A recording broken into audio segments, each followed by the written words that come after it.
here is this week's charity news. All activities have now stopped for August and will commence week beginning the 2nd of September. We thank everyone who came to our day of celebration on Monday. It was a lovely occasion and great to see so many.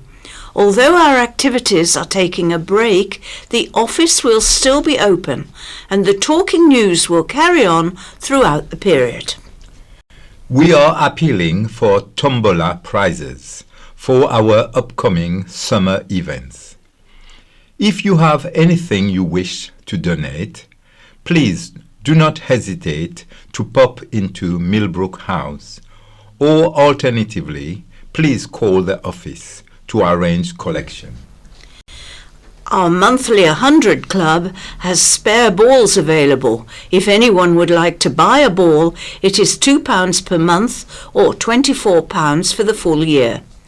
The more balls in the draw, the higher the prize money each month. If you would like to take part in our monthly draw, please call the office. This is part of our fundraising activities. This is Alison reading an article from the Island Echo entitled Swim the White welcomes 3 newly qualified open water coaches. A total love for sea swimming has enticed 3 regular Swim the White members to undertake the very tough STA Open Waters Swimming Coach qualification. Earlier this year, Wendy de Valençay, Stephanie Oliphant and Christina Conroy, all Isle of Wight residents and regular Swim the White members, chose to undertake the demanding STA Level 2 Open Waters Swimming Coaching qualification. They completed this under the guidance of the swim surgery on a cold and windy day in May on Hayling Island. Prior to the final practical exam, the 3 had attended many hours of online classes as well as face-to-face study and practice. Wendy, Stephanie and Christina are all passionate sea swimmers who wanted to take their knowledge and experience to the next level, having spent many hours in the seas around our island. All 3 passed this very tough exam and have now been awarded their certificates, enabling them to join the coaching team at Swim the White CIC to provide more safe swimming sessions across the island. Stephanie Oliphant, newly qualified swimming coach and founder of Menopause Isle of Wight, said, "A year ago, I didn't even think that sea swimming was a very good idea. But in that time, I have gone from a sea swimming averse to a fully qualified open water swimming coach because of the support of Swim the White. It has changed my life and my menopause." Christina Conroy commented, "Although I was a regular pool swimmer, I really valued the coaching by Swim the White last year to become a competent open water swimmer. I was able to achieve my goal of swimming the Solent and raising money for the Wessex Cancer Trust in 2023. In the light of this, I wanted to give back and train as a coach for Swim the White to help others realise the fantastic benefits of open water swimming. Swim the White has grown hugely since its inception in 2020 and now takes over 120 people a week into the sea year-round on guided sea swimming sessions across the island. Members sea swim for many reasons, but all agree that the support and training that they get from the qualified coaches at Swim the White provides them with confidence, camaraderie and fun. Members find that their regular swims improve physical and mental health, helps with menopausal symptoms, and provides a place to meet new, like-minded friends. This is Brian reading an item from Isle of Wight Radio. Care residents treated to magical afternoon courtesy of Mr. Randini.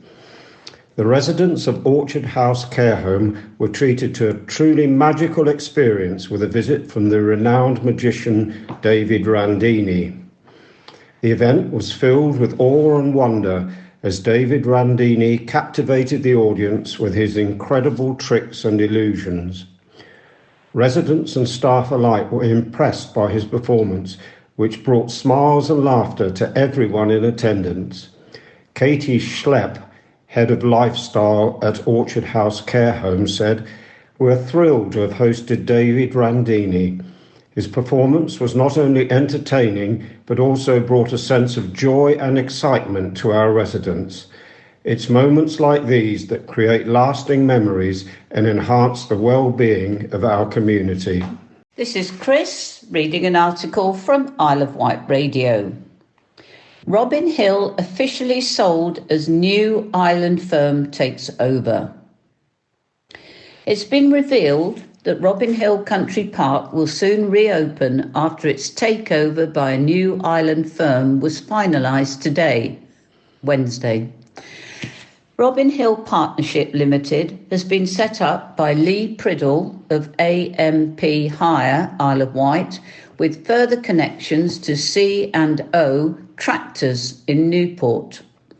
The former Vectis Ventures owned attraction was listed for sale in November 2023 for a tidy sum of £2.25 million, just a month after its closure was first announced. Rides, including the swinging ship Colossus, were removed from the site and transported to Blackdown Chine. Visitors will soon be able to explore the grounds once more and be able to do so for free for the first time since 1971. They will, however, have to pay for parking. It's understood that several attractions will be available to enjoy within the grounds for an extra cost. Planning consent is also held by the site for holiday lodges and glamping tents, though there has been no confirmation as to whether these plans will go ahead. This is an article from the Island Echo, read by Terry. Sun shines on large crowds who gathered to watch Sandown Carnival last weekend. In perfect summer weather, Sandown was treated to a day-long feast of family entertainment last Saturday. From the Children's Carnival in the morning to the main carnival parade in the evening, thousands flocked to the town to enjoy the fun. Sandown Carnival Chair Paul Couslan has said, "We're pleased our visitors and residents had a day to remember. Now we move on to Sandown Bay Regatta the weekend after next, when we hope the sun stays shining."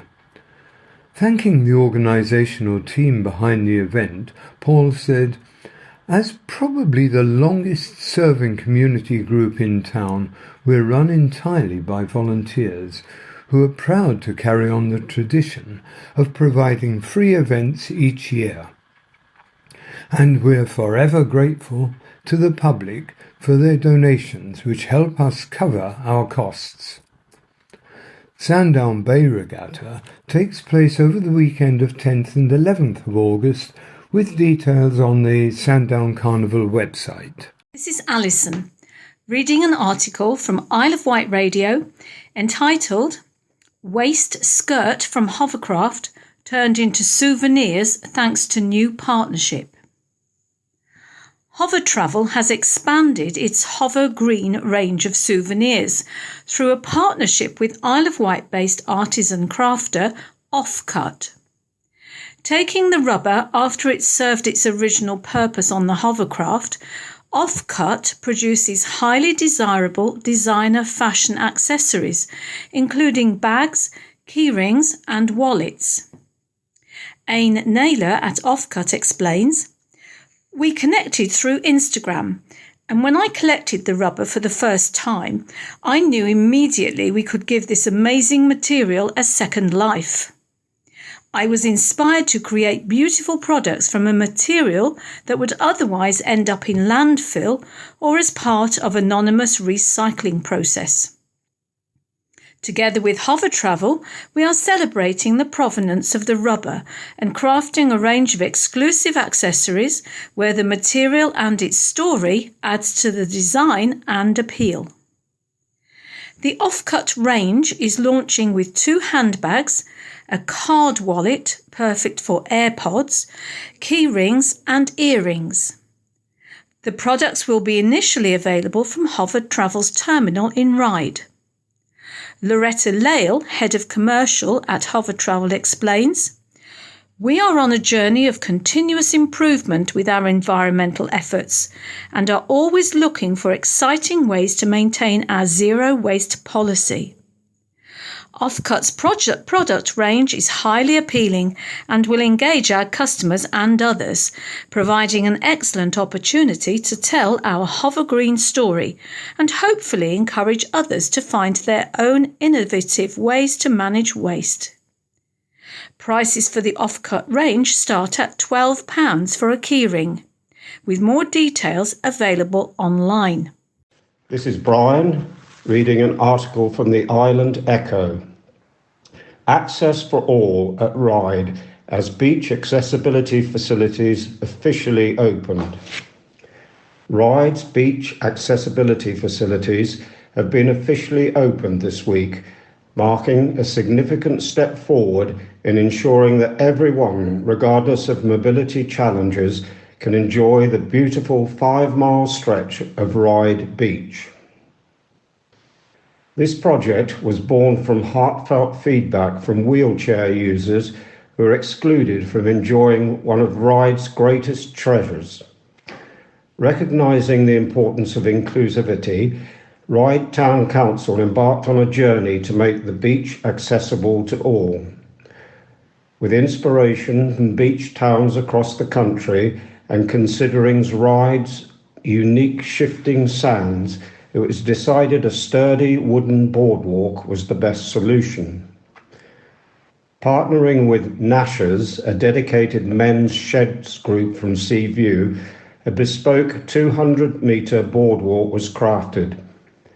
Thanks to their hard work, wheelchair users, people with mobility challenges, and families with pushchairs can now easily access the beach. In addition to the boardwalk, a range of equipment to make beach strolls and dips in the sea accessible to everyone has been introduced. This includes beach and sea wheelchairs, a sand rollator, and equipment provided by the lifeguards, all available free of charge through an online booking system. At Wednesday's official opening, Ryde Mayor Richard May and High Sheriff Graham Biss were on hand to cut the ribbon. Speakers on the day included Visit Isle of Wight's Will Miles, Hover Travel's Neil Chapman, and Isle Access Jan Brooks.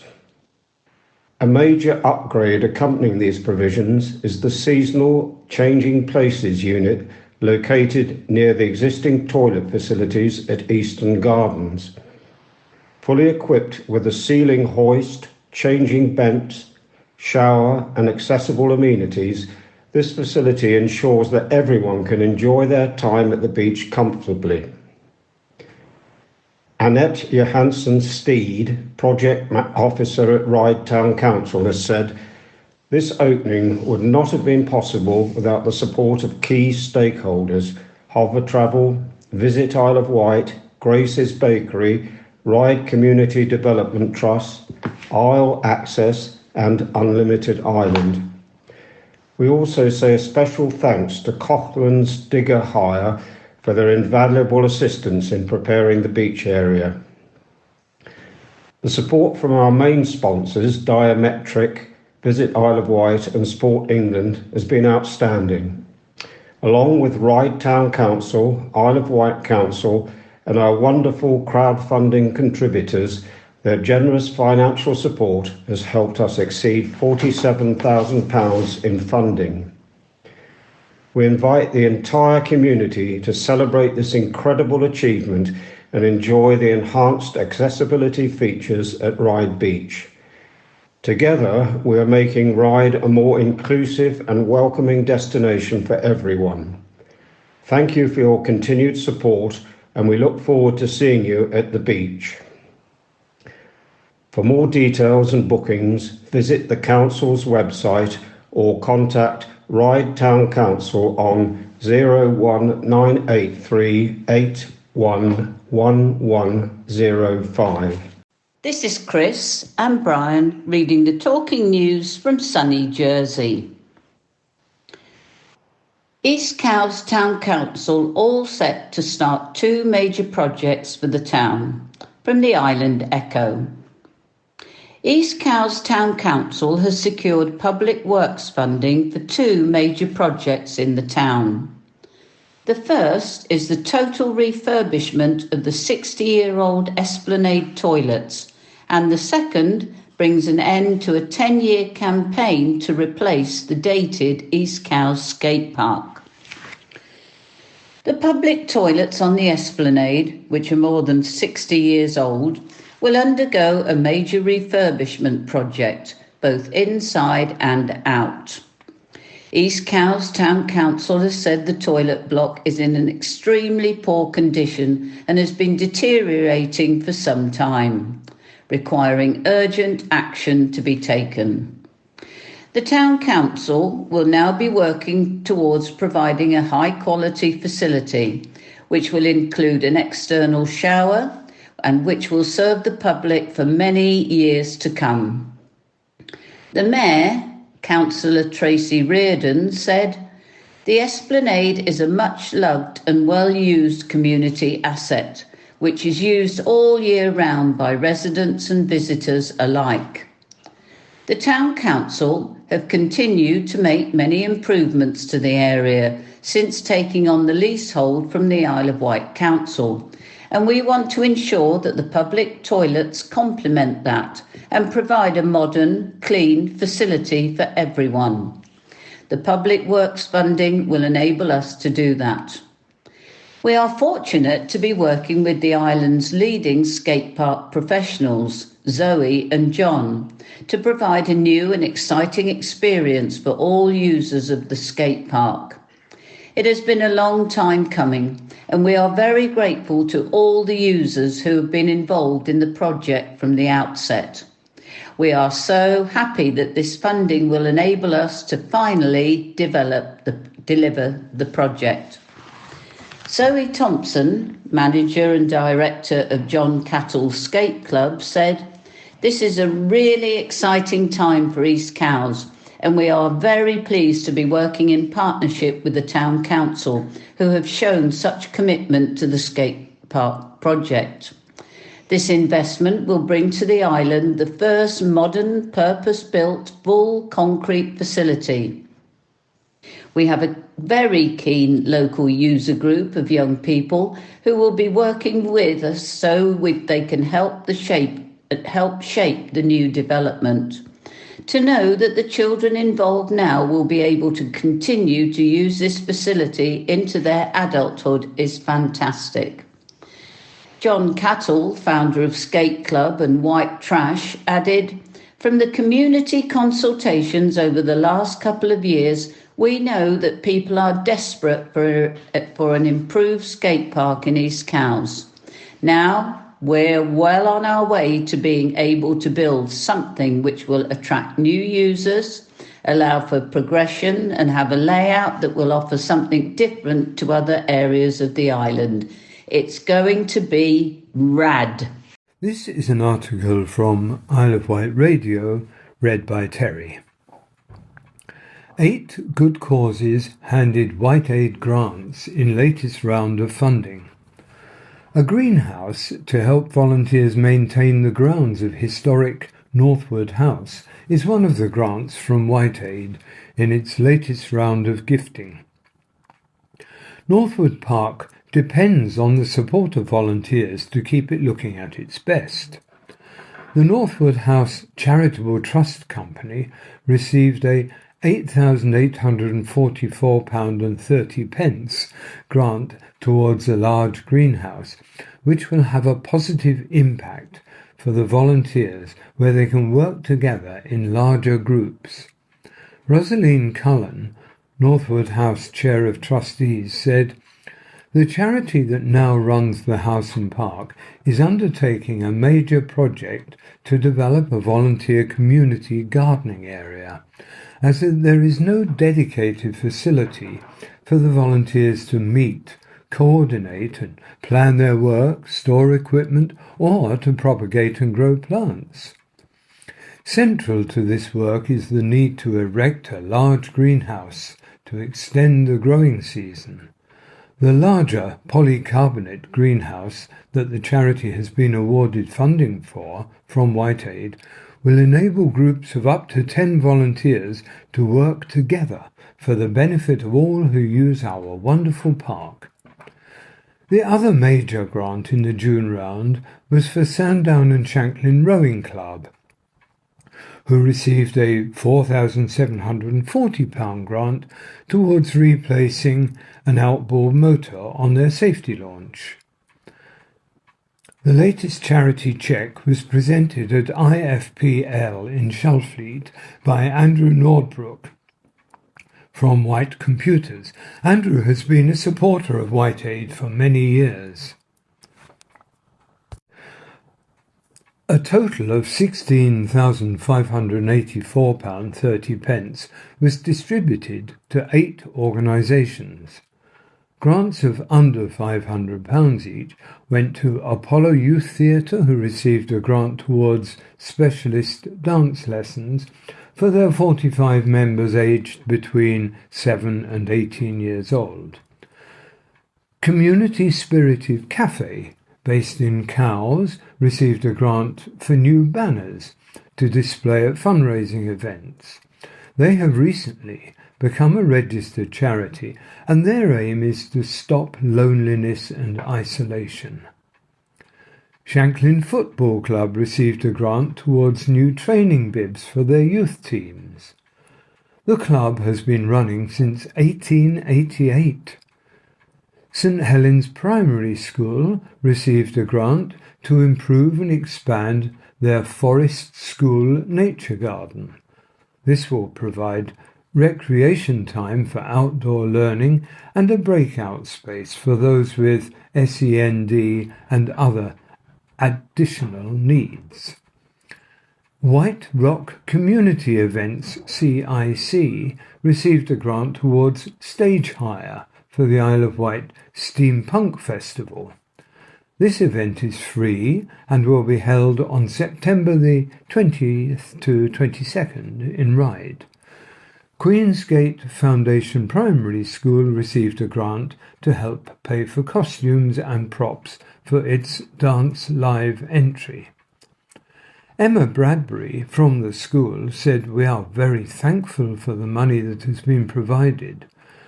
Last year it allowed us to score full marks for our costumes and enabled children who otherwise may not have been able to take part to afford the experience." Jeff Underwood, founder of WhiteAid, thanked each charity for the amazing work they do.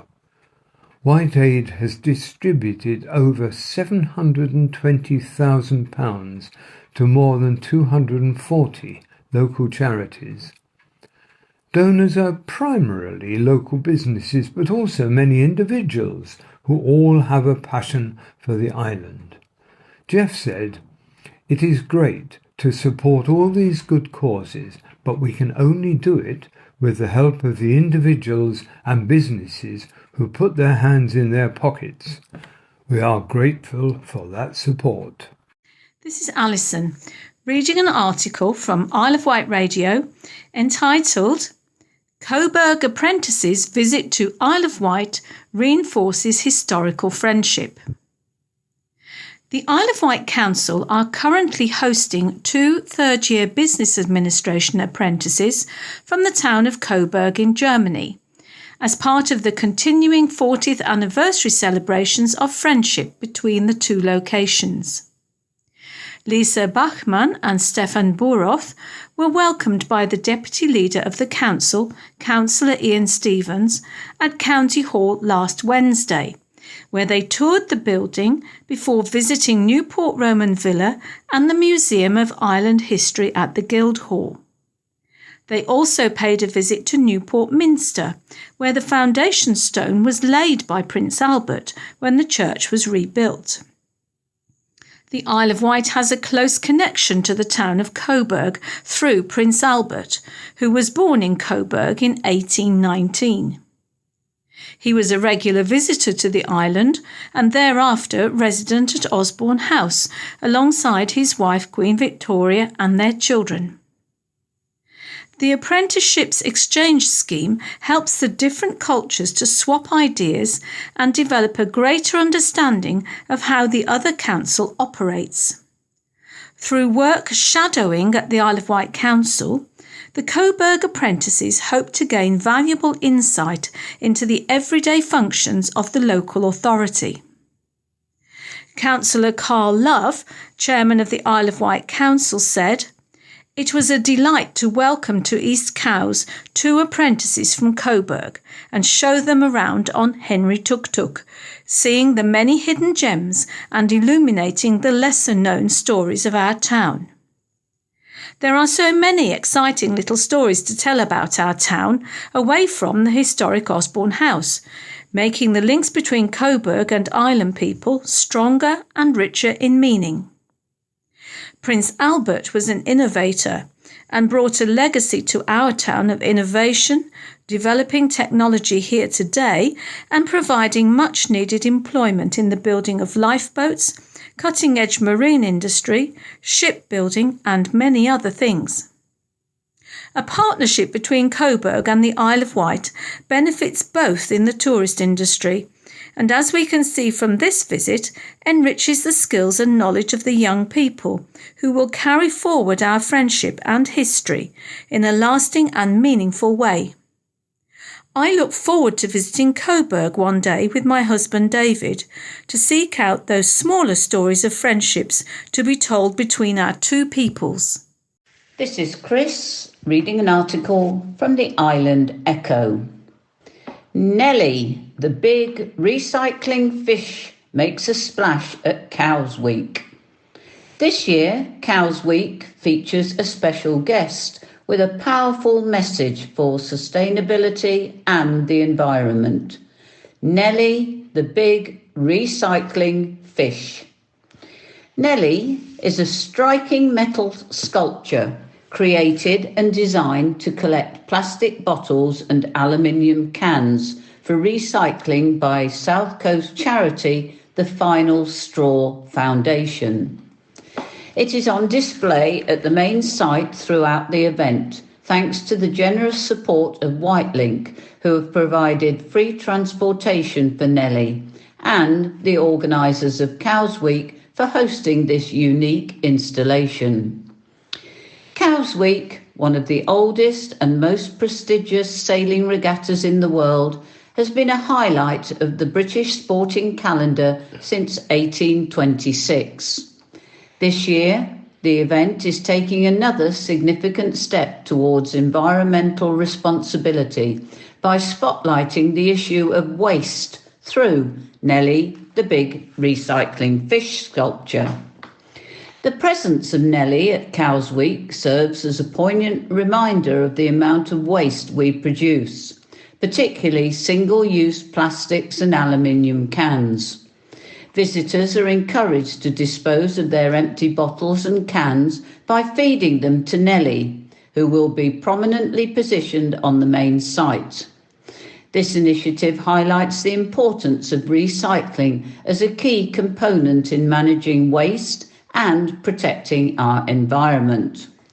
However, the message doesn't stop there.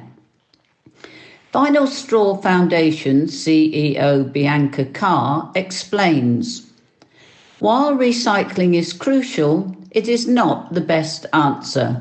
Plastics can only be recycled a finite number of times, and their production is deeply tied to fossil fuels, increasing our carbon footprint. This highlights the need for a cultural shift towards using reusable bottles and reducing our reliance on single-use plastics. By choosing reusable options, we can significantly cut down the waste that ends up in our oceans and landfills. Nellie, the big recycling fish, is not just a functional piece, but also a visual statement. As she fills up with bottles and cans, she becomes a striking testament to the volume of waste generated, prompting reflection and action among Cows Week participants and visitors. Bob Trimble, chair of Cows Week Limited, says, "We are thrilled to have Nellie, the big recycling fish, at Cows Week. Her presence aligns perfectly with our commitment to sustainability and offers a thoughtful way for our community to contribute to environmental conservation." Whitelink, the leading ferry company connecting the Isle of Wight to the mainland, has played a pivotal role in making Nellie's appearance possible by transporting the sculpture free of charge. Their support is a testament to their dedication to environmental initiatives and community engagement. Keith Greenfield, CEO of Whitelink, has said, "We're proud to support this initiative by transporting Nellie to Cows Week. It's fantastic. It's a way to raise awareness about recycling and the importance of reducing plastic waste." Cows Week invites all attendees to participate in this green initiative, demonstrating that small actions can collectively make a significant impact. By engaging with Nellie, the big recycling fish, visitors can contribute to a cleaner, healthier planet. This is an article from the Island Echo, read by Terry. Ministry of Justice statistics reveal 78 attacks on staff at HMP Isle of Wight in 2023. The latest Ministry of Justice statistics for prisons have revealed that a total of 78 attacks against staff took place at HMP Isle of Wight in 2023. A total of 191 assaults were committed in the previous calendar year. A total of 24 of them were classed as serious. Across the whole of England and Wales, prisons reported a total of more than 28,292 assaults. 9,847 of these were attacks on prison employees, while the rest were prisoner-on-prisoner incidents. Wandsworth Prison in London had the highest number of prisoner-on-staff assaults. HMP Isle of Wight also recorded 853 incidents of self-harm. Nationally, last year saw an increase in incidents of self-harm among male prisoners rise 25% to 852 incidents per 1,000 prisoners. A lack of support for mentally ill prisoners has been highlighted as a factor leading to the increase in incidents of self-harm. Overall, HMP Isle of Wight was given a rating of 59% in the Prison Performance Table, leading to a rating of 3 out of 5. High levels of assault, squalid conditions and staff shortages have seen droves of officers leaving the profession, including in the local prison. Good morning, everybody. This is Imelda, and we are about to read the news for the week of the 2nd of September. Good morning, I am Gerard. And the first news is crowds out for Navy flagship. Hordes of people lined the seafront in Cowes to watch Britain's flagship HMS Queen Elizabeth exchange gun salutes on Tuesday. The 65,000-ton aircraft carrier was sailing past the island before returning to base in Portsmouth. She held off Cowes and at around 6:30 p.m. exchanged gun salutes with the Royal Yacht Squadron. The fabulous spectacle formed part of Cowes Week 2024. The gun salute was watched by both competitors at sea and members of the public on shore. The county press was among the crowd filming the exchange live. See our Facebook page and countypresscompany.co.uk. The ship returned home to Portsmouth following 4 months of repairs in Scotland and a short intensive spell at sea to test her systems. Commander Alex Davis, head of the Marine Engineering Department, said, "An enormous amount of work has taken place over the last few months to get us to this point. This is at the larger end of the scale of Royal Navy Marine Engineering, and it has taken a really effective team effort from our own engineers, defence equipment and support, and our industry partners to return us to sea." Firefighters called to hotel blaze. Firefighters from across the island were called to a blaze at a derelict hotel in Sundown, just after the carnival ended in the town. Hampshire and Isle of Wight Fire and Rescue Service was called to attend the Ocean Hotel in High Street, just after 9 p.m. on Saturday. The incident happened about an hour after Sundown Carnival, watched by thousands in the town, ended. The high street was cordoned off as carnival revelers were still leaving Sundown.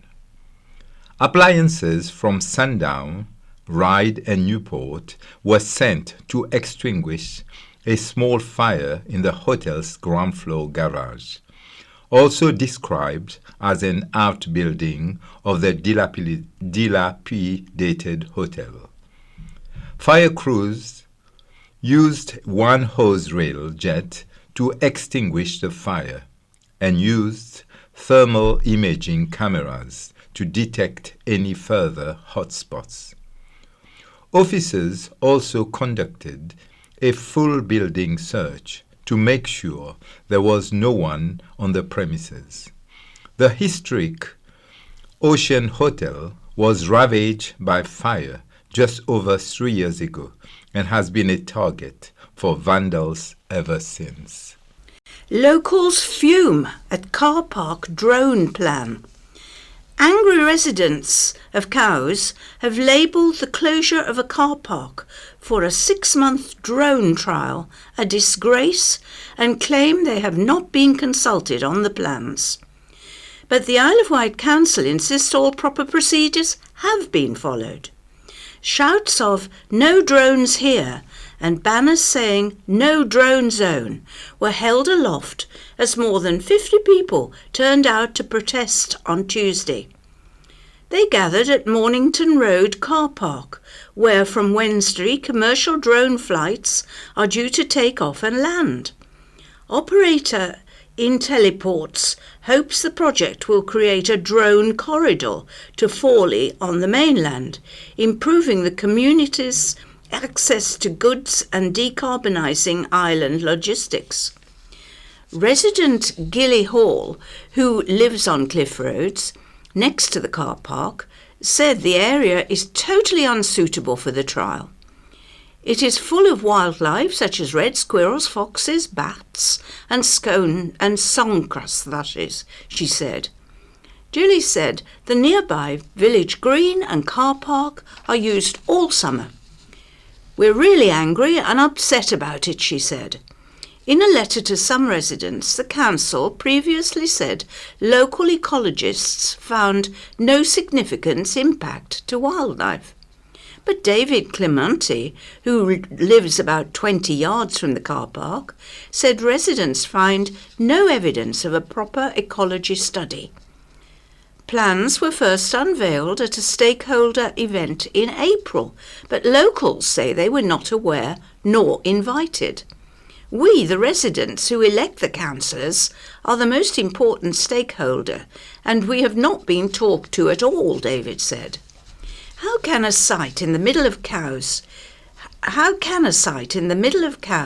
could possibly be chosen as a sensible logistic hub for the island? It's ridiculous.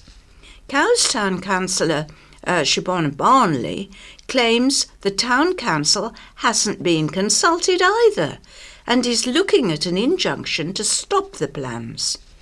The council said it was unable to facilitate residents at the initial consultation due to the number of attendees confirming prior to the event, but representatives from town council did attend.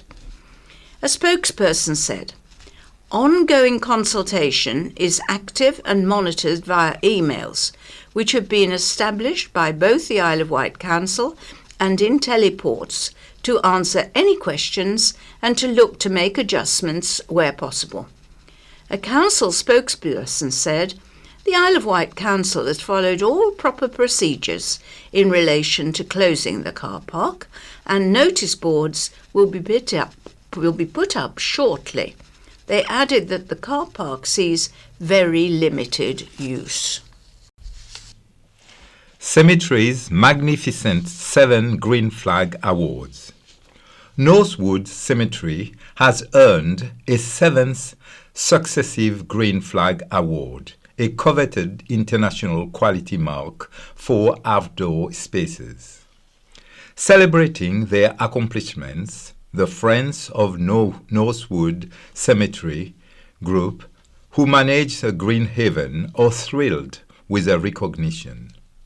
A spokesperson for the group said, "This is the 7th year in succession that we have been successful in achieving Green Flag status, the result of the tremendous hard work and dedication of a small team of volunteers, supported by the Isle of Wight Council, an achievement of which we are all immensely proud."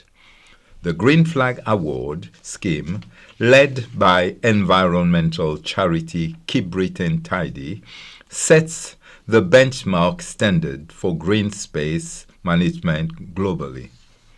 It rewards well-run outdoor parks commended for their exceptional upkeep, particularly those aiding inhabitants' well-being. Paul Todd, Green Flag Scheme Manager, said, "I would like to congratulate everyone involved at Northwood Cemetery on achieving a Green Flag Award. Everyone involved should feel extremely proud of their achievement. It is important that our free-to-use spaces are maintained to the Green Flag Award standard, making them accessible for all members of the community, while ensuring the environment is protected." Convictions for dog poo difficult. Only 14% of complaints made to the Isle of Wight Council over dog poo in public areas have resulted in a fine being issued, new figures reveal. The council has told the county press dog owners need to be witnessed not picking up after their pets for a fixed penalty notice to be issued.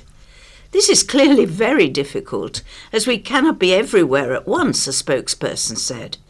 Between March 2022 and March 2024, the council received 86 complaints about dog mess.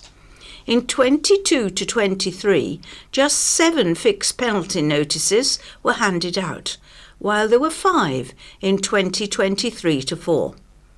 Figures from Vita Shaw, obtained through a Freedom for Information request, show a number of dog poo bins on the island have been reduced by 22, from 1,268 to 1,246.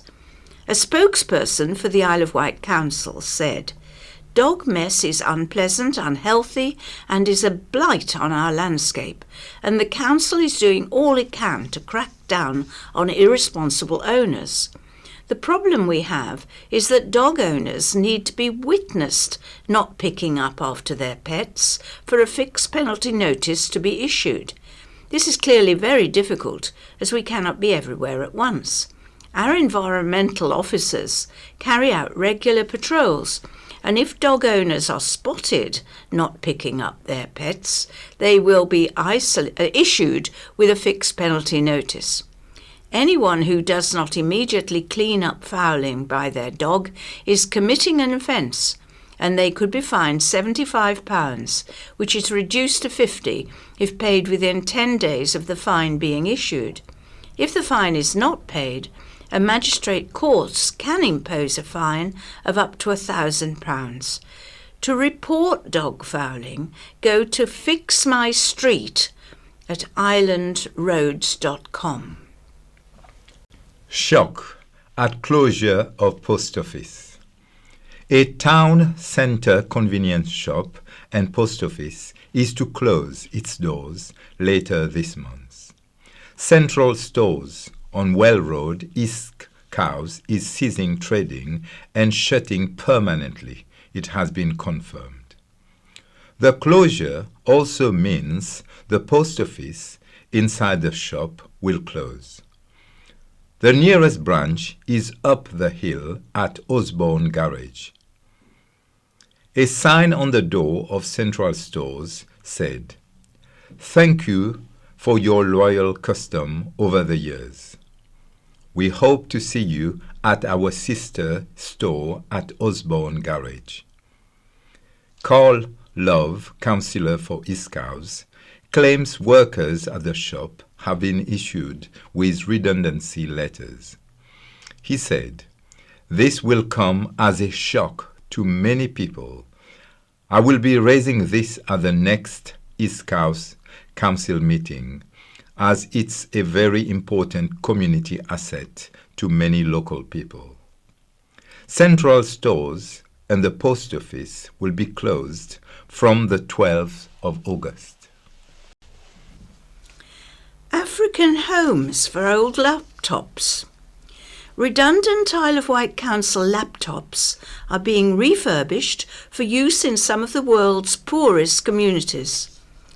The council partnered with the Turing Trust charity late last year to provide computers for rural schools and academic institutions in Africa. In total, the council has donated 330 Lenovo laptops to the charity's specialist workshop. After undergoing a strict data destruction process, educational software is loaded into the devices, which are then given to the UK and overseas organisations that otherwise can't afford IT. The Council's donation is expected to offer IT education to roughly 5,940 students. Roger Brown, the Council's Strategic Manager for ICT and Digital Services, said, "This is not the first time the Council has helped charities by providing them with our old equipment, such as Sight for Wight, but it is the most significant provision by size. We chose the Turing Trust because of their incredible work to bridge the digital divide in Africa." Incredible Whitelink support. Over 100 island residents, sponsored by Whitelink, convened in Newport for an annual update of their activities. The sponsored individuals and groups gain ferry travel assistance to compete, perform, or connect on the mainland, with their stories often shared on Whitelink's community Facebook page. Various talents joined the crowd at key arts, including cyclists, rowers, footballers, sailors, skateboarders, musicians, and singers. Discus thrower Nick Percy, who has been sponsored for 14 years and competes internationally, plans to represent Great Britain at Paris Olympics 2024. Whitelink has forged several conservation partnerships, including working with the Blue Marine Foundation to sustain oyster nurseries at Leamington Port, replenishing local shellfish stocks. Additionally, they provide cross-Solent travel support to the Hampshire and Isle of Wight Wildlife Trust and collaborate with marine scientists for educational outreach activities. Forestry England and Roy Dennis Wildlife Foundation also benefit from assistance in transporting young white-tailed eagles as part of a local release initiative. The event also celebrated the winners of Whitelink's £10,000 Green Innovation Fund, which includes electric cargo bike courier service, Kiat, and the Waterside Community Trust in Ryde. Islanders wishing to receive community sponsorship in 2025 can submit applications from the 1st of October 2024. Discus thrower Nick said, "Throughout my career as an athlete, it has been incredible to have Whitelink support. When I was younger, I was training on the mainland 4 times a week, and the sponsorships meant I could compete with the best." Julie Cooper from Whitelink White Mountain Cycle Race Team said, "We've got the talent on the island, but our young men and women need to cross the Solent to race against the country's best cyclists. We would not have a race team if it was not for the sponsorship." Steve Egerton Reid from Forestry England said, "Our project to reintroduce white-tailed eagles is going well, with 29 birds released so far, but it's a long journey for the birds from Scotland, and it's good to have Whitelink's support to cross the Solent when they are almost at their new home." New MPs unite to push ferry agenda. The island's new MPs say they are putting party politics aside to tackle the increasing problem with island ferries. Both Joe Robertson, Isle of Wight East MP, and Richard Quidgley, Isle of Wight West MP, have individually met with government ministers in recent weeks. The Isle of Wight East MP, Conservative, sat down with Transport Secretary Louise Haigh and said she appears genuinely receptive to the ideas of including cross-Solent operators in plans to nationalise the railways. Over the past 6 months, the Isle of Wight West MP, Labour, has also been in discussion with her and recently met with Business Secretary Jonathan Reynolds too, Richard said. While not specifically a problem for Jonathan Reynolds and his team, he was shocked to hear of the increasing problems and cost of crossing the Solent. I explained that unreliable and expensive ferry travel has become a barrier to opportunity for individuals, but it was also affecting businesses. The new Labour government has a bold industrial strategy, and the island needs to be part of it. Joe says, "I press the case for government intervention in cross-Solent transport So we are no longer beholden to an unregulated market, where making money for shareholders is the prime objective. The Labour government will be nationalising the railways via an integrated transport bill, so this is an excellent opportunity to look at regulating ferries. The Secretary of State appeared genuinely receptive to the idea of including ferry services in her plans.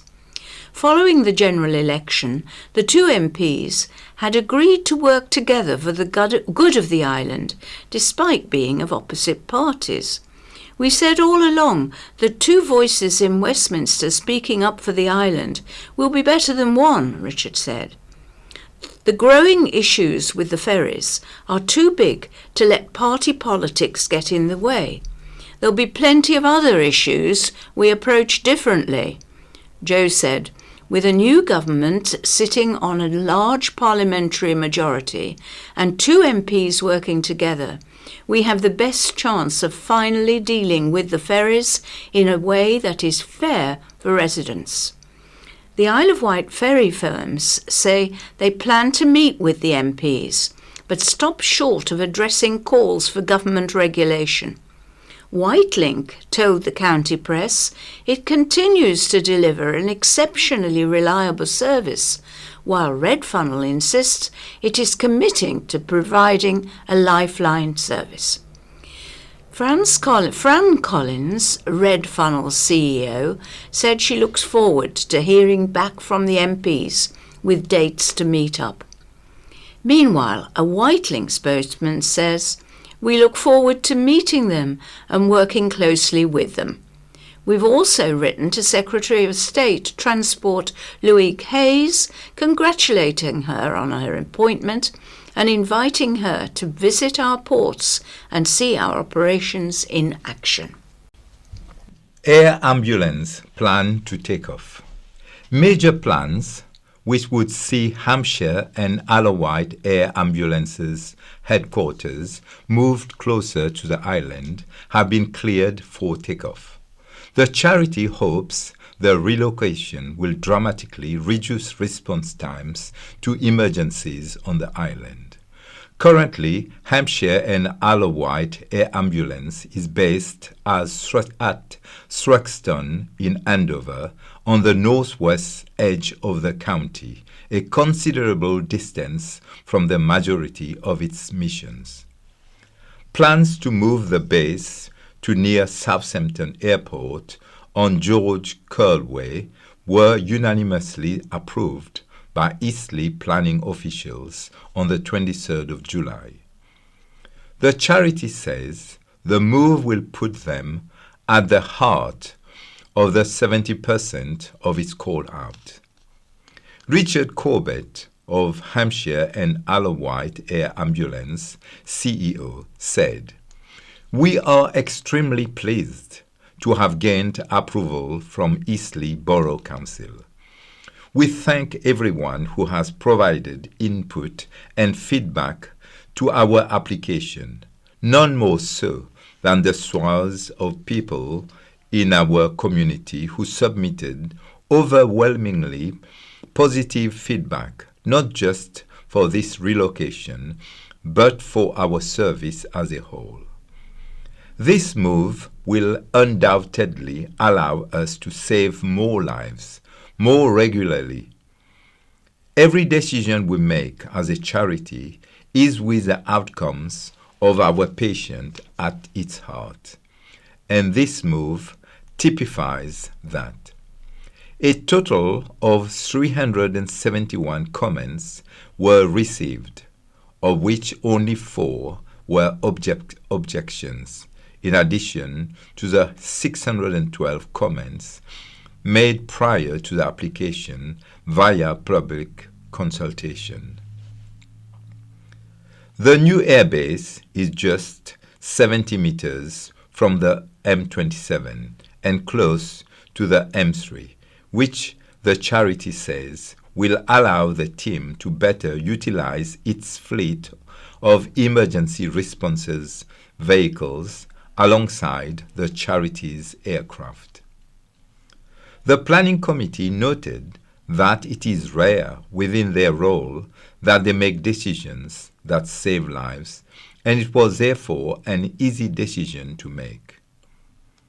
In the document prepared for Eastleigh Local Area Committee, it states, overall, the scheme provides a life-saving service to the borough and beyond in a far superior location than its existing headquarters north of the county. This is a great planning benefit that weighs heavily in favor of permission. The air ambulance now has several next steps, including agreeing operational plans with key partners. Toilet trouble for Red Funnel passengers. Toilet troubles resulted in Red Funnel cancelling 2 of its sailings on Sunday. The Cross Solent Carrier cancelled its 12 noon and 3 p.m. vehicle ferry sailings from Southampton to East Cowes, and the 1:30 p.m. and the 4:30 sailing from East Cowes. The first one was to East Cowes. Red Funnel blamed the technical problem on a failure in the sewage system aboard the Red Eagle. The Red Eagle has had beset with technical problems a number of times in recent months, and it's not the first time the ferry has had sewage issues, the most recent being in February. The company apologised for the inconvenience. New Robin Hill owner has big plans for future. The new owner of the Isle of Wight attraction, Robin Hill, has revealed he intends to turn the site into more of an adventure park and told the Country Press he bought it because he wants to give something back to locals. Lee Priddle, an islander, has confirmed he will look at adding accommodation to the park and plans to keep the much-loved toboggan. Speaking in the Country Press, he confirmed the park is nowhere near ready for opening, but hopes they will be in a position to do so next year for the start of the next season. He said, "It's way too early for pricing. We have got to get up there and start building stuff. The park has to make money. We do want to make it accessible to all. Plans are there to keep the toboggan and add more rides. But we are looking to become an adventure park, not a theme park. We still want that country park feel. We want to make it a bit more extreme, a lot more activities." He said the 4D cinemas has already gone. Despite rumors, Lee said he has not been in discussions with Isle of Wight Festival or organizer John Giddings, nor Bestival founder Rob Dabank about a return to the site. He said, "I know John and Caroline Giddings, and there is no plan for them to put an event out there. And I know Rob as well. We've had no communication about their coming back." He said he does not want events there. However, starting with Warrior Festival in September, and is hoping to put fireworks there in November for Mountbatten. Before that, the car park at Robin Hill will be used for a car boot sale and farm market, starting on the 11th of August and continuing every Sunday. It will also have catering. Lee runs AMP Hire Limited, a portable toilet hire firm, and also has holiday letting business Swiss Stays. We are going to look at accommodation which would link into Swiss Stays, he added. Robin Hill already has planning consent for holiday accommodation to include 19 tree houses, 23 lodges, and 40 glamping camps. A spokesperson for Vectis Ventures, which owned Robin Hill for nearly 30 years, said, "We wish him every success with his future endeavours at the site." Matt battles on in Mountain Challenge. Following his impressive third-place finish in the London 10-kilometre Ride Harriers Athletic, Mac Sharp claimed an excellent fifth in the gruelling Davos 10 mountain marathon in Switzerland. The challenging race, which covers a distance of 42.70 kilometres, including a harsh 24 kilometres climb up to the steep 19 kilometres downward stretch down to the finishing line. Sharp, known for his competitive drive, was not far off in the lead at the summit, but he struggled against the demands of the downhill terrain. The formidable downhill stretch presented more of a challenge for him than many of the specialised mountain racers from France and Switzerland. After numerous falls and numbing exhaustion in his legs, according to the ride-based coach Jeff Watkin, Sharp persevered to finish the race in a remarkable 3 hours, 44 minutes, 50 seconds. This was significantly slower than his quickest traditional marathon time of 2 hours, 16 minutes, reflecting the tough conditions of the Davos 10 mountain marathon. While enduring this formidable challenge, Sharp stayed resilient. The uphill gradient is so tough in parts, the athletes have to walk the downhill section because it's so long and steep it shatters the legs, said Watkin. Sally Ratcliffe, also coached by the Islander, won the winnings race by 13 minutes and came 8th overall in 3 hours 53.18. Sharp will take some time to recover before returning to training and tackling traditional road races this season. And now part 2, White Memories. 125 years ago, in August 1899, a mirage of the island could be seen from Helen Island. The heat, combined with an exceptionally clear atmosphere, meant a complete mirage of certain portions of the Isle of Wight could be seen. The wooded promontory between the mouths of Brading Harbour and Whitecliff Bay was reflected, and with a glass it was possible to see trees and other objects reproduced upside down.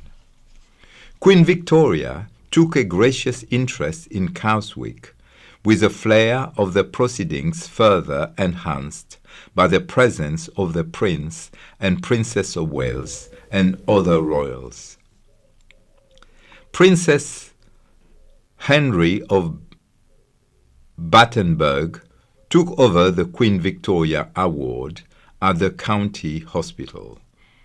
The children's wing was officially handed to the Princess on behalf of the governors.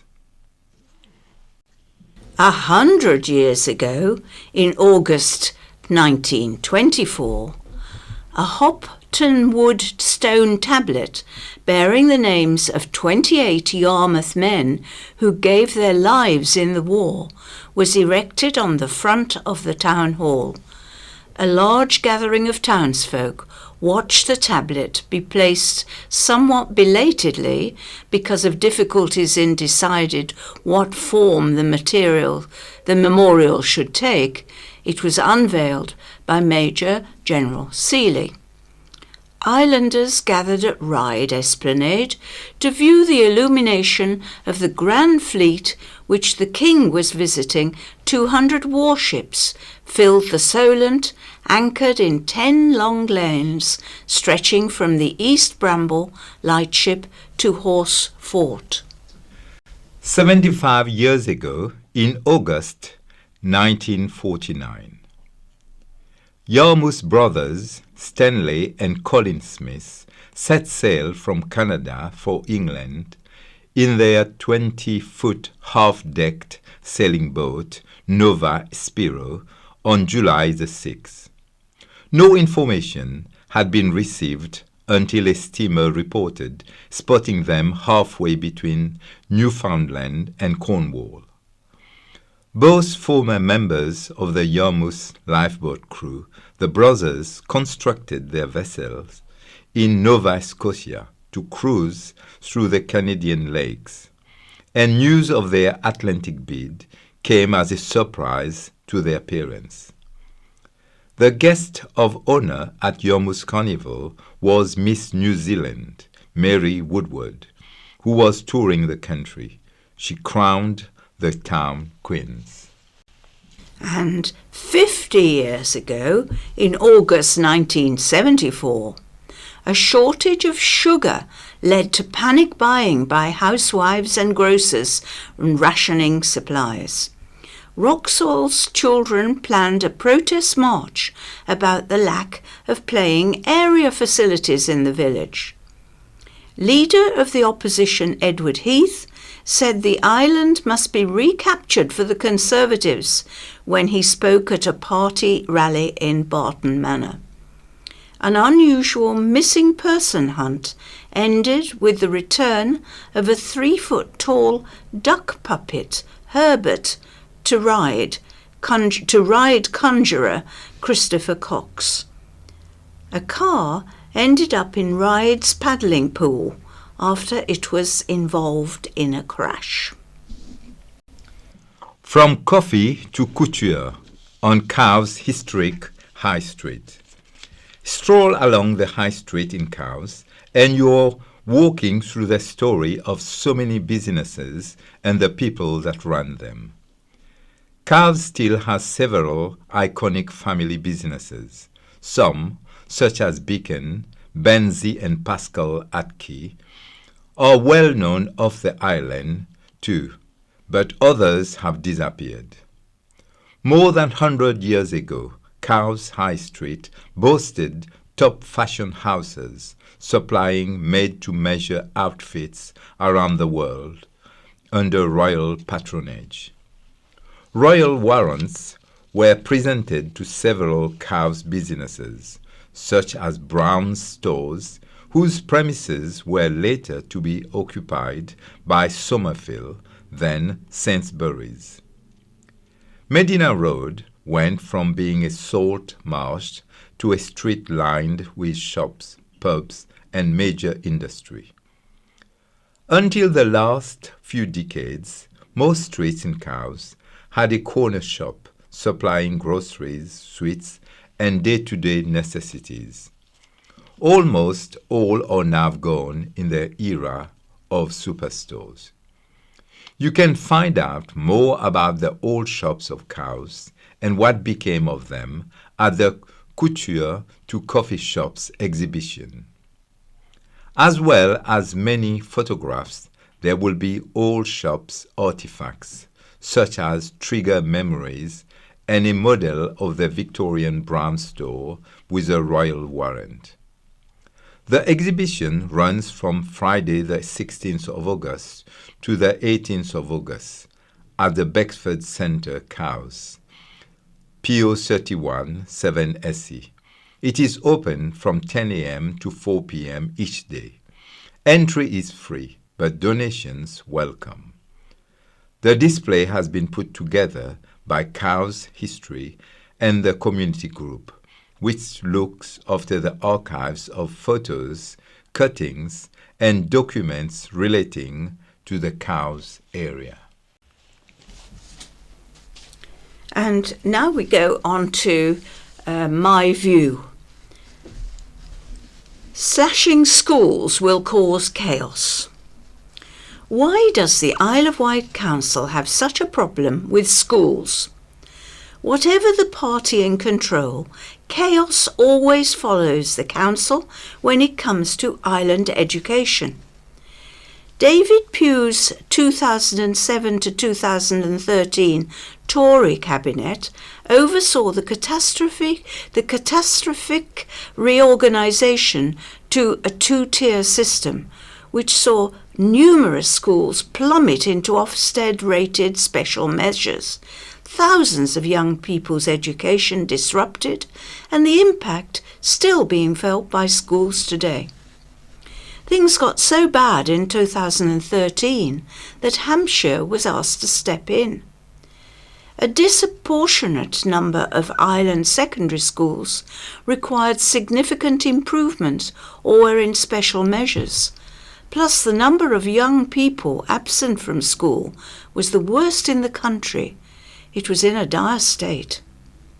In 2016, the former head of Ofsted got into trouble for saying they think of it as a holiday land, but it is shocking. He wasn't wrong. Chris Whitehouse and Dave Stewart went into their 2017 election campaign promising that all schools would be rated good and 25% of schools outstanding. They didn't achieve this promise, but the situation was improving. Just as schools were getting back on track, COVID struck, a problem this time not of the council's making. MPs warned of the lost decade as homeschooling and the disruptive return to schools saw a deepening of education inequalities. Routines were shattered and learning went backwards. Just as schools start to find their feet and the first COVID students start school, Phil Jordan's council decides these kids haven't had enough disruption, so conjures up a plan to bulldoze a load of primary schools. While the kids and teachers all enjoy their well-earned summer holidays, Phil Jordan writes in CP his list of why we're going to cause more chaos as soon as they come back in September. Have a lovely summer, kids. He claims he has a whole island approach to solving the depressing state of education. His solution is to dig his dartboard out, stick a map of the island schools on it, and randomly select a load of schools to slash. That's what it seems like anyway. It's just going further damage schools, spinning them into more and more chaos, disrupting the education of another generation of young people. The council has described this as short-term disruption for long-term gain, but that's the spin we were spun in 2011, and schools are still feeling the impact. Schools need time to recover, catch up, and be given the space to improve. Now, I'm not denying there's a problem, there is. Schools with over a handful of students are not good, but we've got to prevent it from getting to that point. The population imbalance on the island is alarming. The massive increase of over 60s and the dramatic decrease of under 30s is tipping this island closer to being a floating retirement home. What is the council doing about that? Phil Jordan and the Alliance are reactionary in their approach, with no proactive problem solving to the bigger issue. It's all problem focus, and why don't they, like that Simpsons meme, think of the children? The council should be focused on making the island an attractive place to bring up your family. Instead, they put all their top officials on a top-secret cutting program. Teachers are not the problem.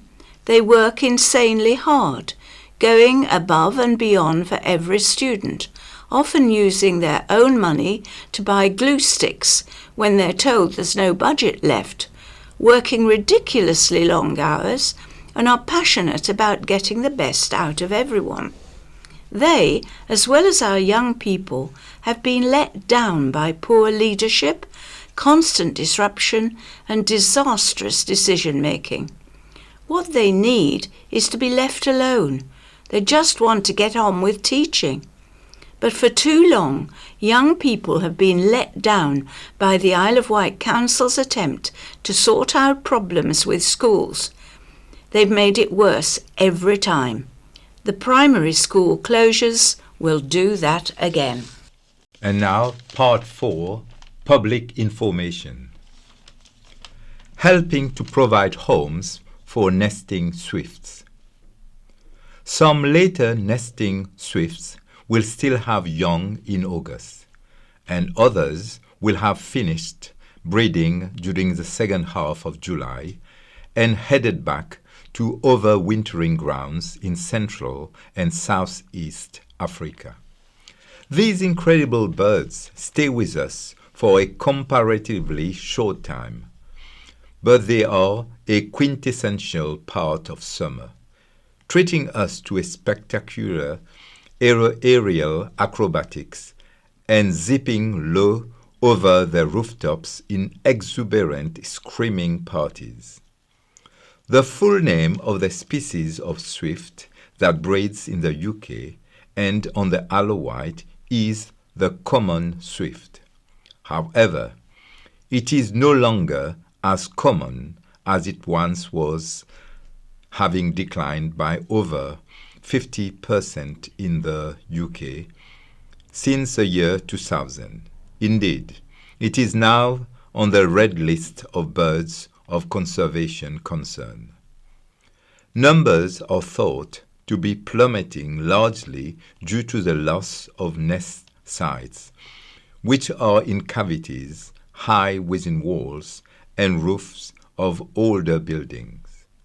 Swifts access these cavities through narrow gaps and holes, but these are being filled in during renovation work. Other swifts lose their homes when older buildings are replaced with modern structures. Modern building techniques, which include the installation of plastic fascias and soffits, do not provide across or access holes for the birds' needs. Thankfully, we can help swifts by providing them with alternative homes. To help stem the decline, the Isle of Wight Natural History and Archaeological Society set up the Isle of Wight Swift Box Scheme in 2022 in collaboration with Hampshire Swifts, who had already been making and installing swift boxes in Hampshire since 2016 and agreed to install boxes on the island as well. The scheme is coordinated by the Society's iWatch Wildlife Project, thanks to funding from the Isle of Wight National Landscape. Over 3 years, almost 140 boxes have been installed. It is hoped that the scheme will continue in 2025. To order a nest box, email isleofwightswift@gmail.com. Another type of alternative nest site is a swift brick. Developers and builders can help swifts and other red-listed birds, such as house sparrows, by installing swifts bricks into new buildings. These are integrated into the fabric of the building and are self-contained and require no maintenance. Local councils can help by emphasizing the need for nesting bricks. Swifts are reliant on our buildings for breeding, and we need to find ways of providing nest sites. Numbers will otherwise continue to fall. And now this is just a few of the great days out over the summer holidays. Osborne will also see the return of the beloved Punch and Judy show on the beach, running on selected days. Explore Fort Victoria Country Park with the Isle of Wight Council's ranger, who is holding rock pooling and fossil hunting sessions. Participations can explore the past hunting coastline fossils before observing marine life, including crabs, fish and anemones. And put yourself in the shoes of a Victorian gunner this summer at the Needles Old Battery with some Victorian games of skill. Send skittles flying and play traditional quoits. And enjoy giant games, sports and crafts at Bembridge Windmill. Sack races, giant Jenga and paper windmill making are all there to enjoy, with a new bug hotel and its fetid mouse hunt inside the windmill. The chance to give up grain grinding to make your own flour is on offer, as well as a mud bakery. The event runs on Sundays, Tuesdays, Wednesdays and Thursdays. And Mad Aid Dot in East Cowes will be holding a Games Day on August the 17th between 10 a.m. and 2 p.m, featuring retro video games, board games and card games. Great days out over the summer holidays. Summer holidays on the island offers plenty of choice when it comes to activities, days out, and visits to park and beaches. Here we have rounded up just a few of the days out you and your family can enjoy this summer. Fancy a Victorian day out at the races? Osborne House is hosting an All the Queen Horses event running from the 20th of August to the 22nd of August.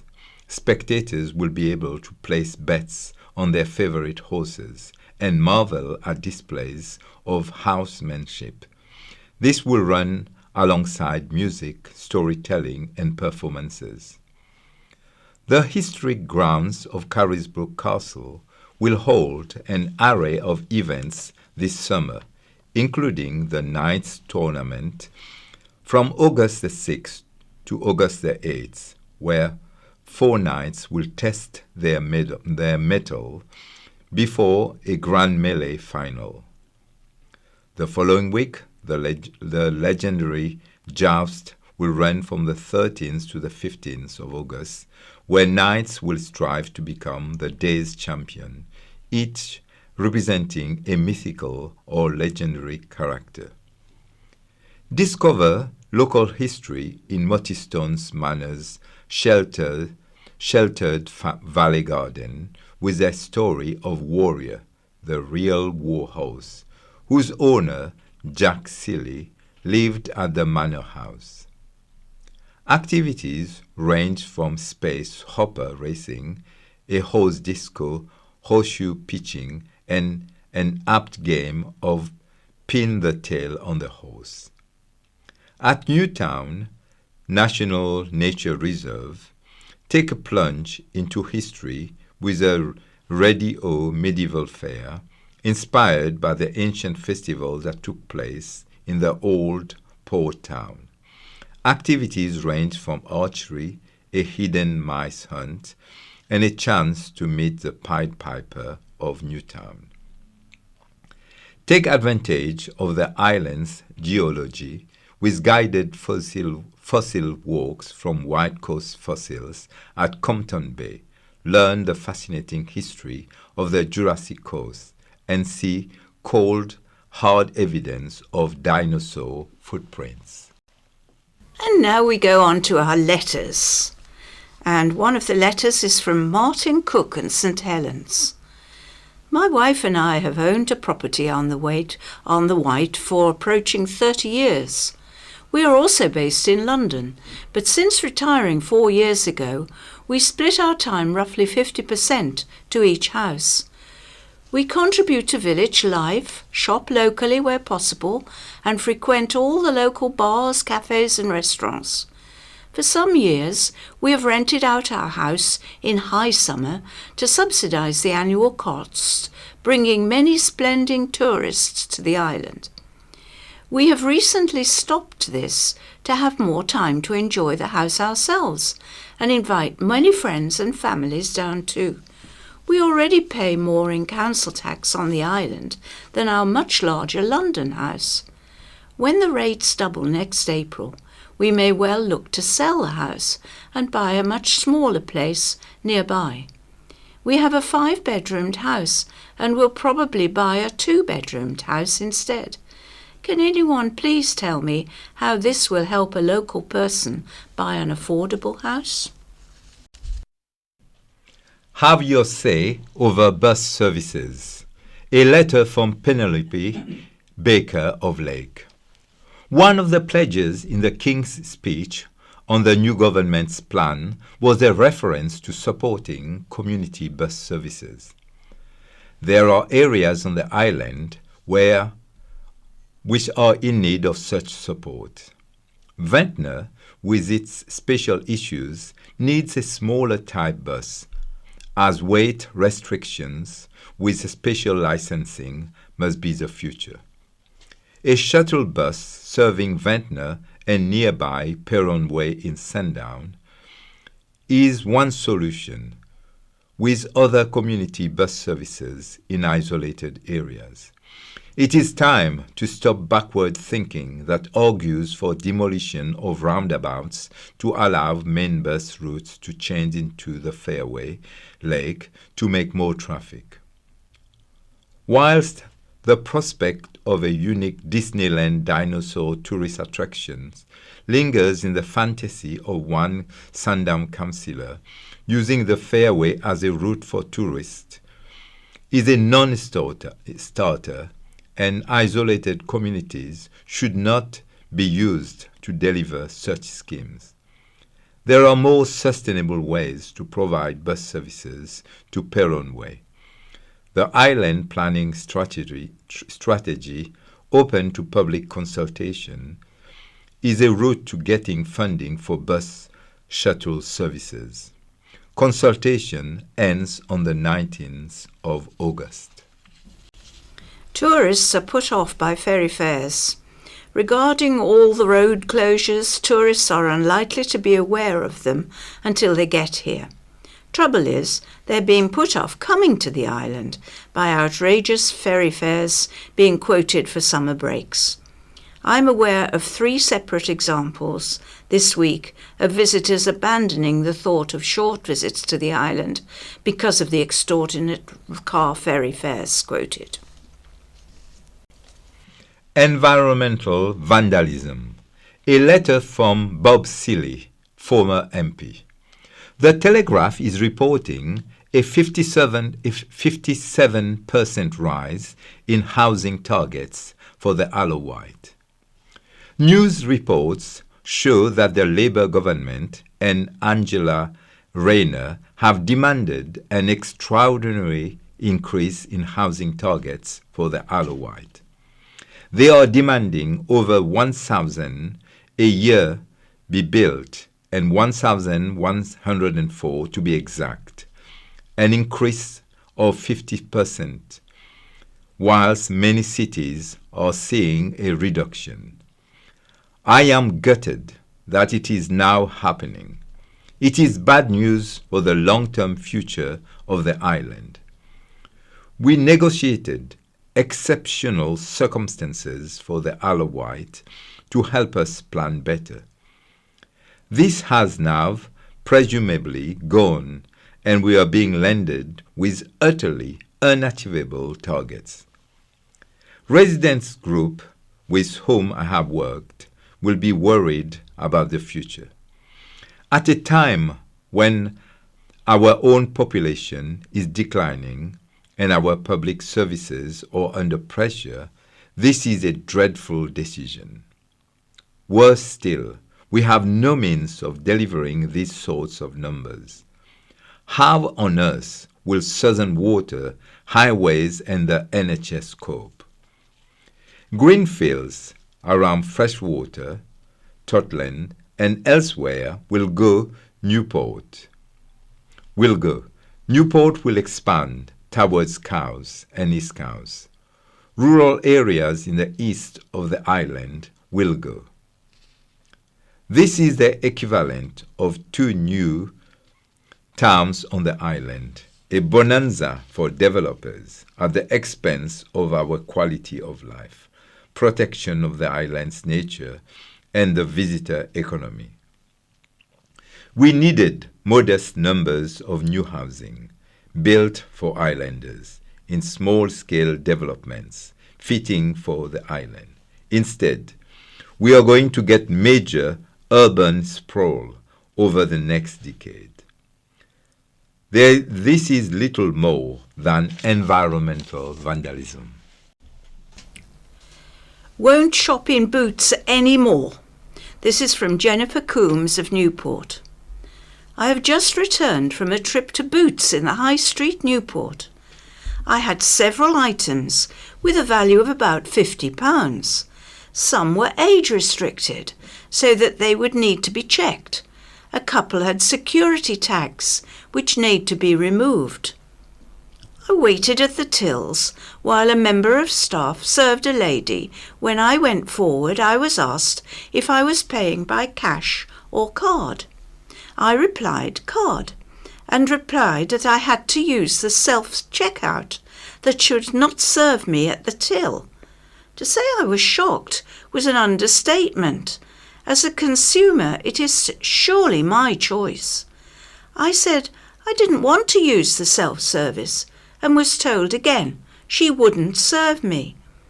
I placed the items on the till area and walked out. I heard her say to a colleague, "That's another one who won't use the self-service till."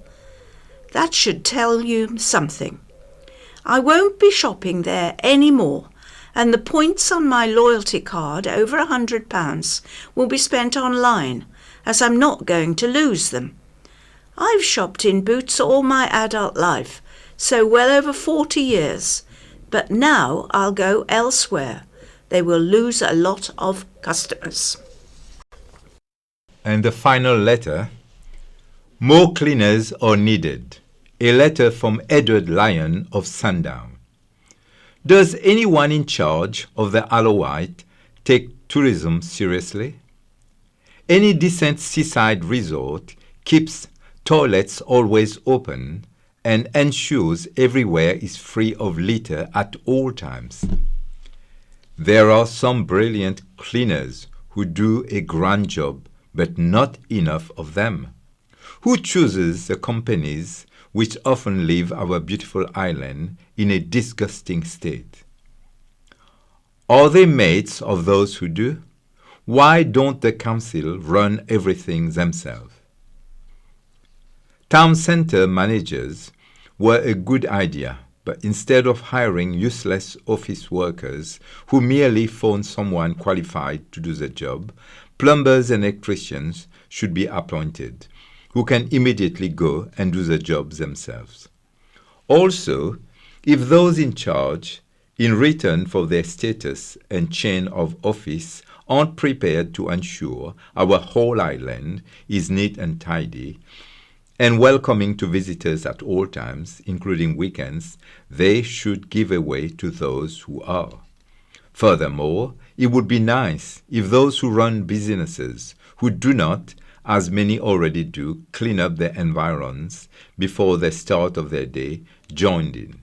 I cannot understand how any serious cafe or restaurant owner expects any customer to be happy wading through litter or dog dirt on their way in. So with that, everybody, goodbye. Have a lovely week. It is a bit hot, but try to keep cool and enjoy yourselves. Bye-bye. And goodbye from Gerard. The most recent newsletter follows. After that follows the BBC's In Touch programme, and the scaffolding news is after that. Sight for White newsletter Summer 2024. Your local sight loss charity. Spotlight on Maureen. Meet volunteer trustee Bridget. Member activities. Be My Eyes update. Story writing competition. Fundraising activities. Dress for Less. Plus much more. Millbrook House, 137 Carisbrooke Road, Newport, PO30 1DD. Charity number 1149415. Company number 062400404. Our front cover shows a photograph of our volunteer trustee Bridget. Hello everyone and welcome to our summer 2024 newsletter. I hope you're all enjoying the warmer weather which has finally arrived. As usual, our newsletter is packed with interesting and helpful articles. One of the biggest differences we have achieved over the last few months is the smart new drive. It has made such a difference to both pedestrians and drivers not having to navigate the potholes. It's time to start thinking about the short story writing competition for all you budding writers. I'm sure we will again receive more entries than last year, as we have done year on year. The updates from the staff are always so interesting, and I'm so impressed at all they achieve. They are always thinking of you, our members, and how they can make a difference. From our school visits, help from the White Sense team, to all our activities, they are always working to achieve the aims of our charity. I think the Be My Eyes group project sounds a great idea. By setting up your own personal group, there's always someone to turn to for help. Our stall at the Isle of Wight Festival was such a success, and I would like to thank all those who gave up their very hot weekend. My thanks, as always, to our marvellous staff and to our volunteers. I would especially like to thank Elaine, who is retiring. Elaine set up the wonderful Befriending Network.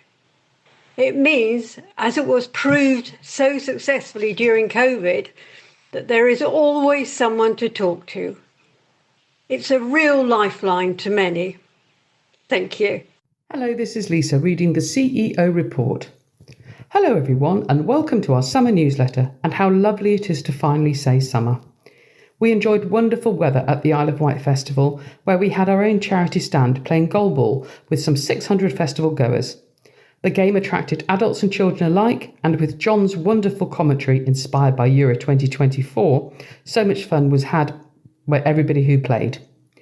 We also have a busy period coming up, with the sailing taking place as this newsletter goes to print, our cake sale at the Open Studio, the Carnival, Wolverton and much more. We have some events coming up, including the next April holiday, which places are running out quickly for. This is at Warner's, Shanklin Theatre in October, and Ion social events coming up too. Details on all of these are included later in this newsletter. We are running our short story writing competition for the 15th year, with free entry for children this year. Whilst the event is a fundraising event, we also want to encourage young writers to put pen to paper. In our newsletter, we have members' questions with full answers on Braille pavement, how to listen to audiobooks, and also an update on our own Alexa skill, which has undergone a major revamp.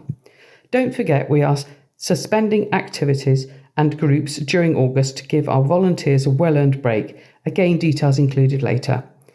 Finally, we hope to see as many of you as possible at our open house on the 29th of July from 12:30 to 3:30 p.m. here at Millbrook House, with members, supporters and volunteers all welcome. Thank you. Lisa. Member activities. Weekly. By appointment, we have Sam on hand to give one-to-one help with accessibility features on your computer, laptop, tablet or phone. It is essential you pre-book, so please call ahead. Please note, we will help as much as we can, but if you are looking for lessons on how to use a computer, then please contact us for Age UK course dates. Monday, swimming at Medina Leisure Centre, Newport, term time only, between 1:15pm and 2:15pm. The cost is £6 and £2.50 local transport Newport area, but £3.50 for wider transport, e.g. Ryde area. Tuesday, yoga at Millbrook House between 1:45pm and 2:45pm. Come along and try gentle yoga, just £4, which includes refreshments. Wednesday, coffee and chat at Millbrook House between 10am and 11:30am. All are welcome to join us for coffee and cake. The cost is £2 and the group is open to everyone. We have regular visitors to this group, for example, the ECLO, the Macular Society and many others, so please call Susan for more information. Thursday, mix and mingle at Millbrook House between 10:30am and 2pm. Planned activities include craft, quizzes and entertainment. The cost is £4 plus £3.50 for transport if required. Pre-booking is essential. Sight for White's next members' feedback and chat is the 25th Wednesday of September during coffee morning, and the White Sense meeting is the week before on Wednesday the 18th.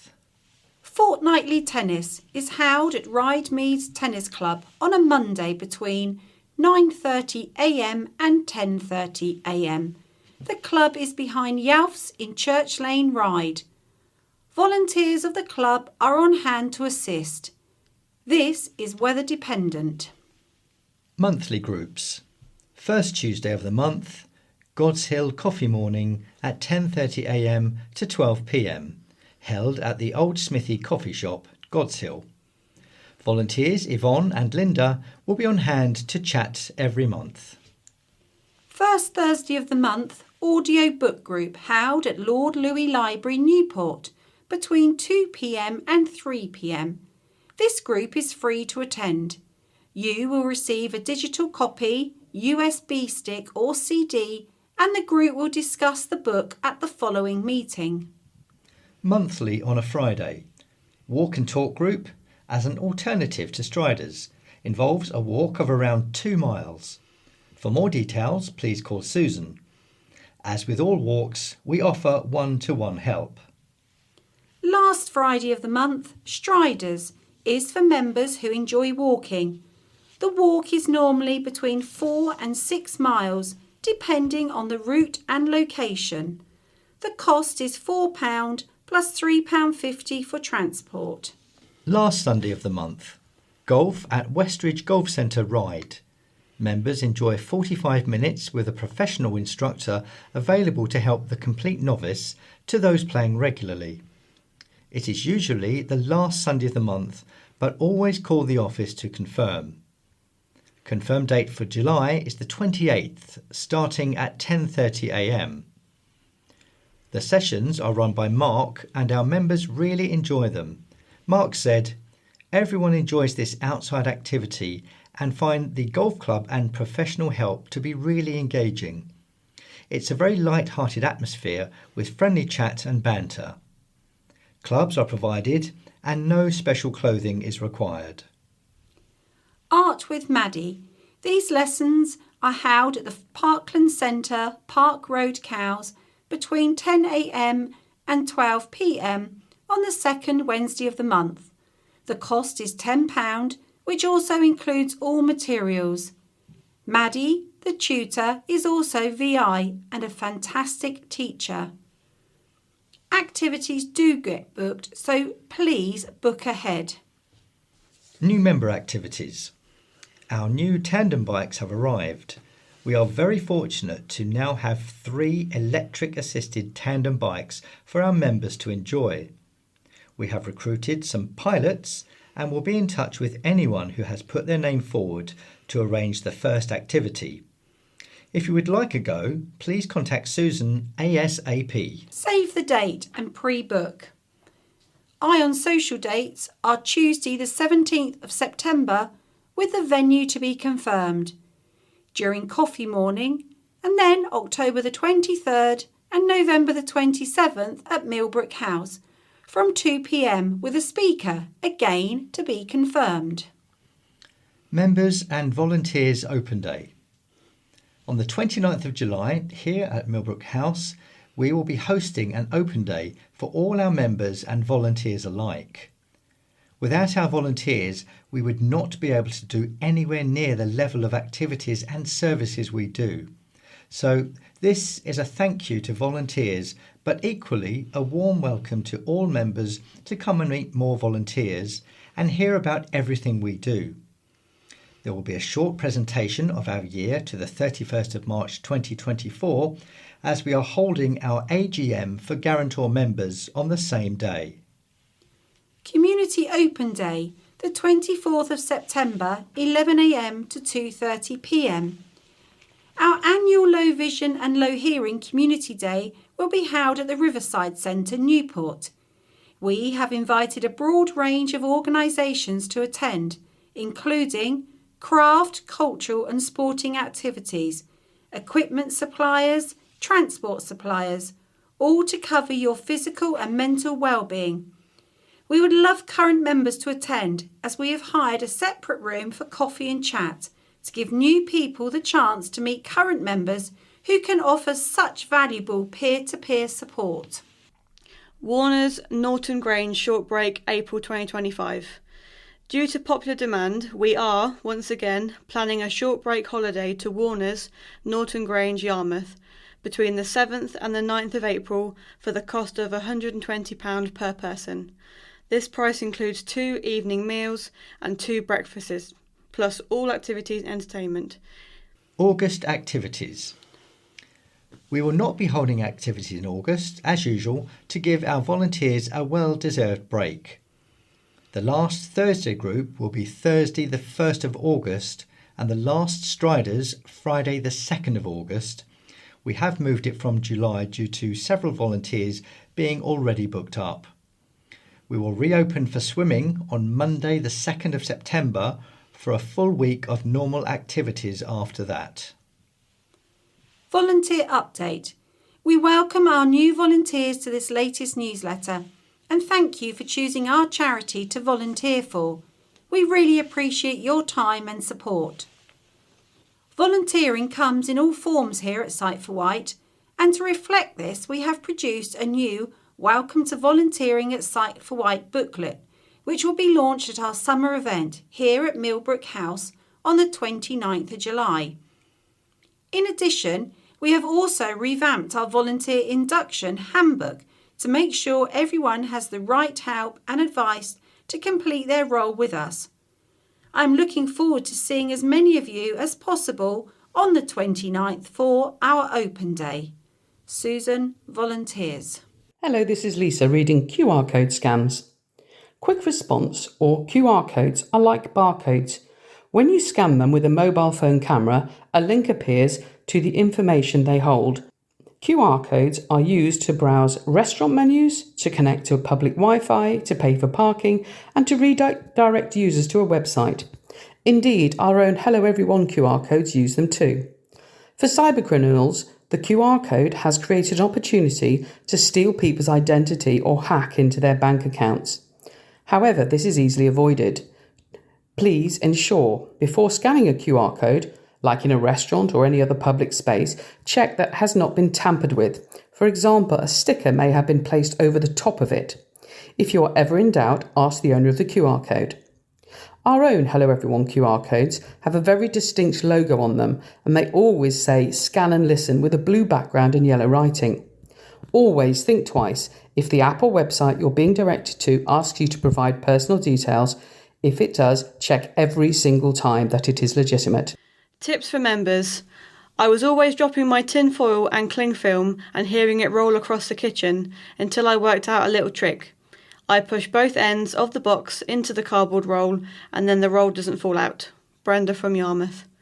I struggle to know if I'm wearing matching socks, so to solve this problem, I buy socks that are the same colour so I don't go out wearing odd socks anymore. This said, my grandson assures me wearing odd socks is very in. Fred from Newport. When it comes to cooking, if you have to put food items into a hot pan or saucepan and find it difficult to know where the edge of the hot surface is, I found it easier to put it into a bowl and then transfer it into the pan or saucepan that way. Lindsay from Seaview. If you have any tips to include in our newsletter, please let us know. Textured pavement member question. Ever wondered what those different bumps and lumps on the pavement mean? Tactile paving is a system of textured ground surface found on footpaths, stairs and station platforms to warn pedestrians who are visually impaired. Blister, also known as braille, paving is used for pedestrian crossings. The surface consists of rows of flat-topped blisters in a square pattern. Offset blister paving is found at train, tram and tube platforms for people at the edge of the platform. The surface consists of flat-top domes, blisters, spaced 66.5 millimetres apart from the centre of one dome to the next one. This paving can be manufactured in any suitable paving material and in any colour that provides a good contrast with the surrounding area. Corduroy tactile paving comprises rounded bars running lengthways across the direction a pedestrian is walking. The bars are 6 millimetres high and 20 millimetres wide. This type of surface warns of the presence of a specific hazard. This could be the top or bottom of stairs, a level crossing or a ramp. It is also used where a footway joins a shared route. The idea is that it highlights a potential hazard. This is Lisa reading New Alexa Skill. Our Alexa app has gone through a major update due to the changing programming requirements imposed by Amazon. The skill is now split into Talking News, Newsletters and Feature. The newsletter and Talking News should now be more slicker to operate, but if you need any help, please do let us know. The Features section is currently being developed and revamped and will include Meet Sight for White staff, Meet White Sense staff, Meet our trustees, Sight for White regular activities and groups, Beware, current Isle of Wight scams, Sight for White how we can help, White Sense how we can help. Remember, we offer a free Alexa device to members to allow you to access our skill and, of course, any other skills you wish to. We will come and install it for you and spend time helping you get to know how to use it. For example, how to use the What Am I Holding skill, which will read out the text on any items you show to the camera. Farewell. This is my final Sight for White newsletter article. I leave the charity at the end of July after almost 4 years as befriending manager. I feel so privileged to have had the opportunity to set up the befriending service in late 2020. It has been a thoroughly rewarding job and I've enjoyed getting to know both our members and volunteers. One of the highlights of my role was seeing the survey results and the real impact that having a befriending telephone call has on so many of our members. Reading such lovely comments about what a positive effect a weekly chat on the telephone has on mental health and well-being reaffirmed what a valuable service befriending is. Through the sometimes dark and lonely days of COVID lockdown, the befriending volunteers offered a ray of light in difficult times. Thank you so much to all of the wonderful volunteers who have made it possible. When I retire at the end of July, my grandchildren will keep me busy. They enjoy taking Nanny to Blackgang Chine, Tapnell Farm and the beach. I've also taken up a new sport, bowls. After years of competing at a high level in badminton, I'm challenging myself to learn a new sport and venture out of my comfort zone. Many thanks, Elaine, befriending manager.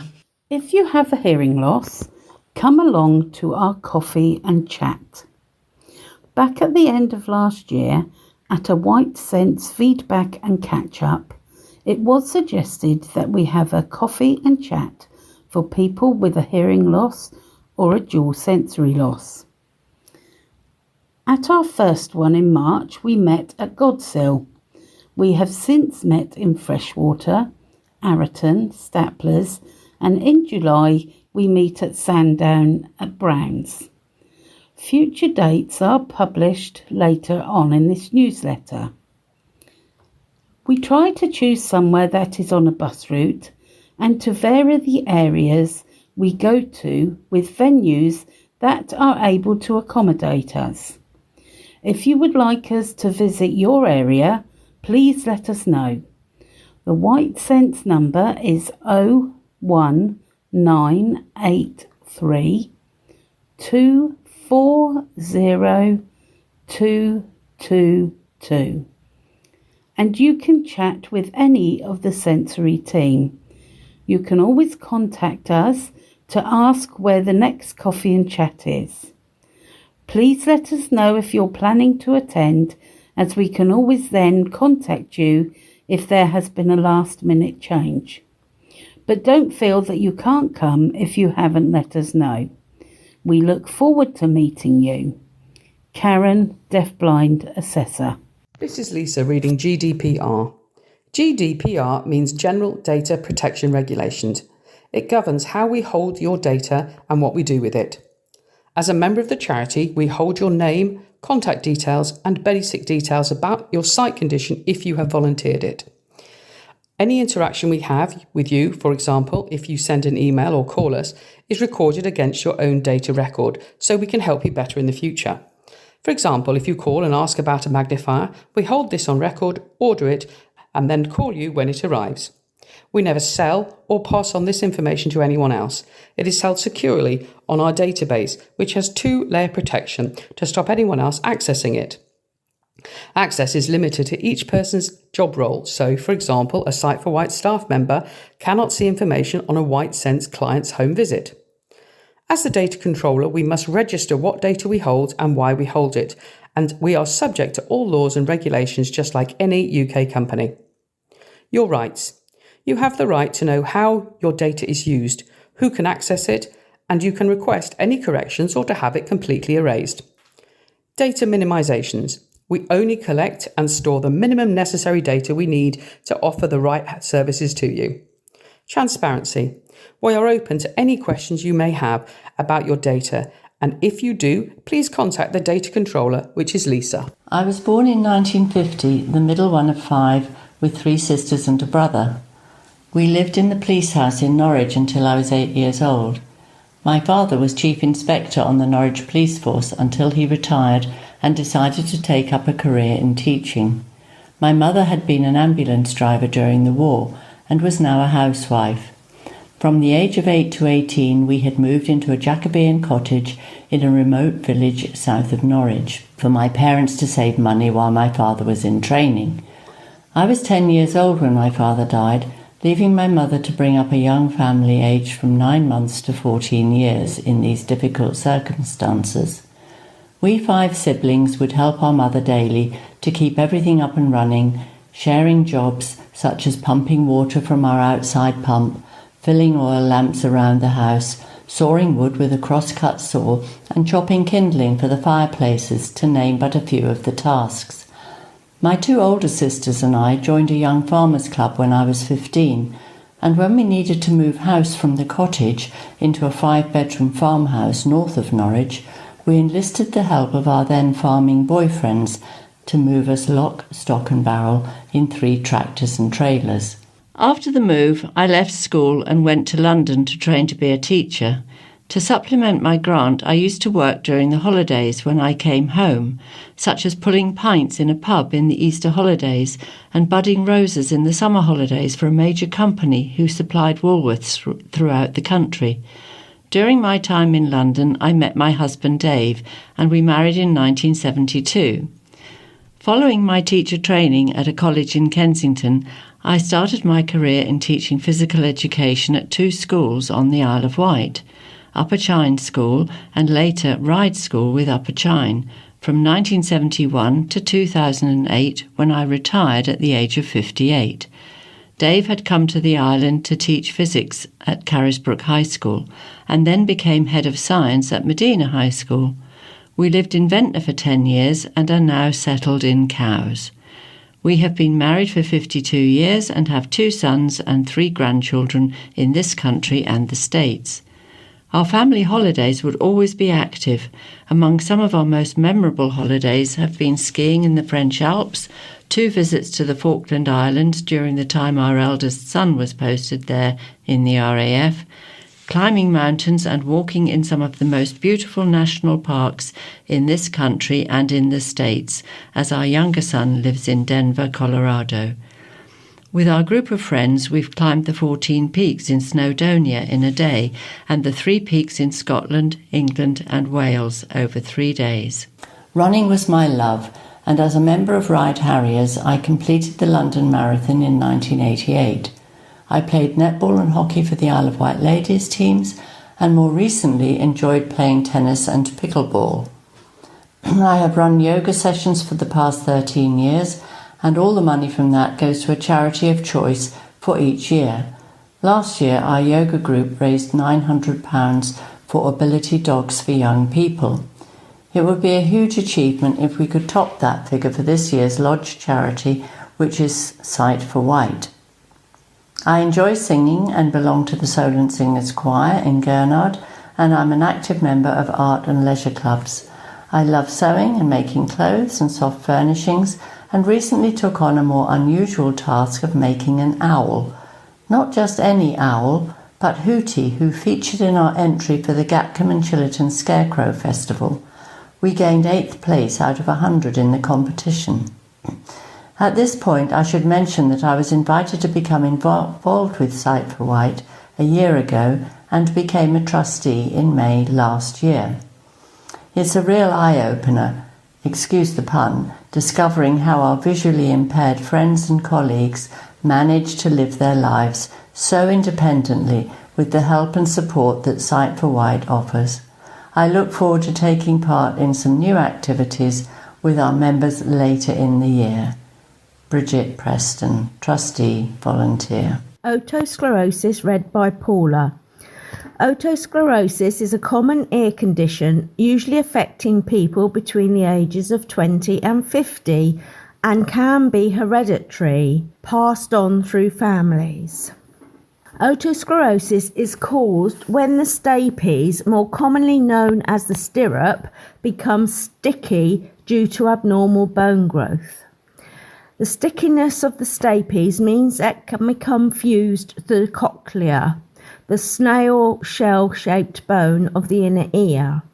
Once the stapes is stuck to the cochlea, it can't move, and this lack of movement prevents sound from passing through to the inner ear on its way to the brain. The symptoms of otosclerosis include gradual hearing loss in one or both ears, tinnitus, dizziness, and balance problems. If you experience any of these symptoms collectively, then please see your GP, who can refer you to the ear, nose and throat department for tests to confirm whether or not you have otosclerosis. The treatment for otosclerosis in the first instance is hearing aids. Many people with otosclerosis find using hearing aids very helpful. If using hearing aids is unsuccessful, then another treatment called a stapedectomy may be offered. The surgery involves removing the affected stapes and abnormal bone growth and the insertion of a prosthetic stapes. Like all surgery, there can be complications and side effects.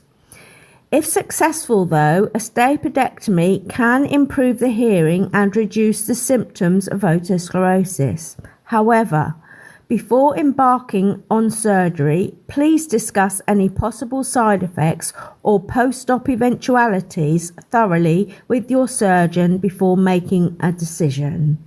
Paula, Technical Officer for Hearing Impairment. White Sense News. White Sense Coffee and Chat for those with a hearing loss.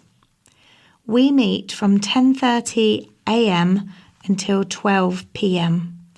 The next meetings are Monday, 9th of September, venue to be confirmed. Monday, the 14th of October, The Range, Cowes. Our place, Ventnor and Freshwater, 10:30 a.m. until 12:30 p.m. Tuesday, 9th of July, Freshwater. Thursday, 22nd of August, Ventnor. Tuesday, 10th of September, Freshwater. Thursday, 24th of October, at Ventnor. Living Well with Sight Loss, Millbrook House, 10 a.m. till 2 p.m. Friday, 6th of September. Friday, 22nd November. For more information and to book your place, please call us on 01983 240 222 and speak with one of the White Sense team. Education update. Since the last education update, we have been to Wootton Primary to their Year 2 and Year 5 classes. We've received some feedback from our sessions at Broadley Primary School in April, which was, the children enjoyed the visit, were able to tell me what they had found most enjoyable, what they had learned that they did not know already, and that the visit had inspired them to learn more about our eyes and eye health and contributed to their interest in science. The next school booked is Bryston Primary. This will be the third time we have been invited to learn with the children. We will be delivering sessions to their whole school. None of this would be possible without the volunteers who come along to help me deliver the sessions. I very much appreciate all the time and assistance that everyone gives to me and the programme. If anyone is interested in coming along to the schools with us, please do not hesitate to contact me by calling the office or emailing youngperson@iwsb.org.uk. I am happy to work around you and the time you're able to give. Finally, we had our Hat and Sunglasses Day on Thursday the 20th of June. We created a video which was shared with all the primary schools to share the importance of wearing hats and sunglasses as they protect the eyes from the harmful UV rays and to remind everyone that there is still time to enter our competition to design your own hat or pair of sunglasses. The closing date is Friday 26th of July. The designs can either be emailed to youngperson@iwsb.org.uk or posted to us here at Millbrook House. The winner will be announced in the county press after the summer holidays and will receive a prize. Our templates for designing hats and sunglasses can be found on our website and YouTube channel. Just search for Sight for White Hat and Sunglasses Day. Please share our video with as many friends and family so you can help us spread our message. Be wise, protect your eyes. Member support. Member question. How can I listen to books, magazines or newspapers? Audiobooks can be enjoyed in various ways, including CD, USB, Alexa, radio stations, or through a laptop, tablet or computer. If you are sight impaired, severely sight impaired, or unable to read normal size print, audiobooks can be obtained free of charge or by paying a small membership fee through various organisations. Sight for White. We have 1,400 titles on audio CD which are offered free on loan. RNIB. The RNIB has a library of over 40,000 titles which can be either downloaded, sent out on DAISY CD or USB, or activated through an Alexa. They also have a service to download daily newspapers and weekly magazines. I can help you set this up. Calibri. Calibri offer titles for streaming, downloading or by USB memory stick. There is, however, an annual fee depending on the number of titles you would like to listen to. Radio. Radio channels like RNIB's Radio Connect and BBC's Radio 4. Library. Your local library will have talking books on CD. Charity shops. Often you will find audiobooks on tape or CD. Karen, Vision Assessor. The eye. From the moment we wake up in the morning Our eyes and our brains are working together, doing incredible things faster than we can comprehend. As soon as you see the light on an object, a clock for example, the image enters the cornea, which then sends it through the lens, which reverses and inverts the image. What we see is then processed to the retina. This does much more than just register an image. The retina is made up of 3 layers of cells which contain rods and cones. The retina can decode an image into many different formulas such as movement, colour, brightness, and detect the position of an object. Located in the middle of the macula is the fovea. This contains only cones which see colours. The image is then transmitted through the optic nerve and the visual pathway. This is where the magic happens. The optic nerve will use electrical impulses to transverse and inverse the image to the brain, turning the image the correct way up. Our brain processes the image through channels which cross over each other. When the light enters your eye from the right side, the image is processed on the left side of the brain and vice versa. If any part of this process is damaged, this can cause problems with a person's sight, including the 5 main eye conditions in the UK. They are age-related macular degeneration, diabetic conditions, glaucoma, cataracts, and effects of stroke, hemianopia. In the coming newsletters, I will go into greater detail about each of the 5 main eye conditions. Spotlight on Maureen. Review writer Sheena Thompson asks World War II veteran and former VAD Maureen about her time in service at St Dunstan's, Church Stretton. Here's an excerpt of that article. Trade, specialisation, healthcare service, voluntary aid detachment, VAD, 1943 to 1945. Russington Centre resident Maureen wanted to join the Royal Navy, but at 18 was advised she was too young.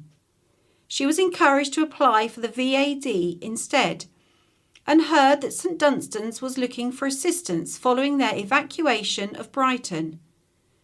After an interview with Lady Fraser in London, wife of the then chairman, Maureen found herself on a train to Church Stretton to start her VAD duties at the evacuated St Dunstan's. Jump to 2016 and Maureen became a member of Blind Veterans UK herself when her own eyesight began to deteriorate. She has moved into our old Brighton Centre a year later.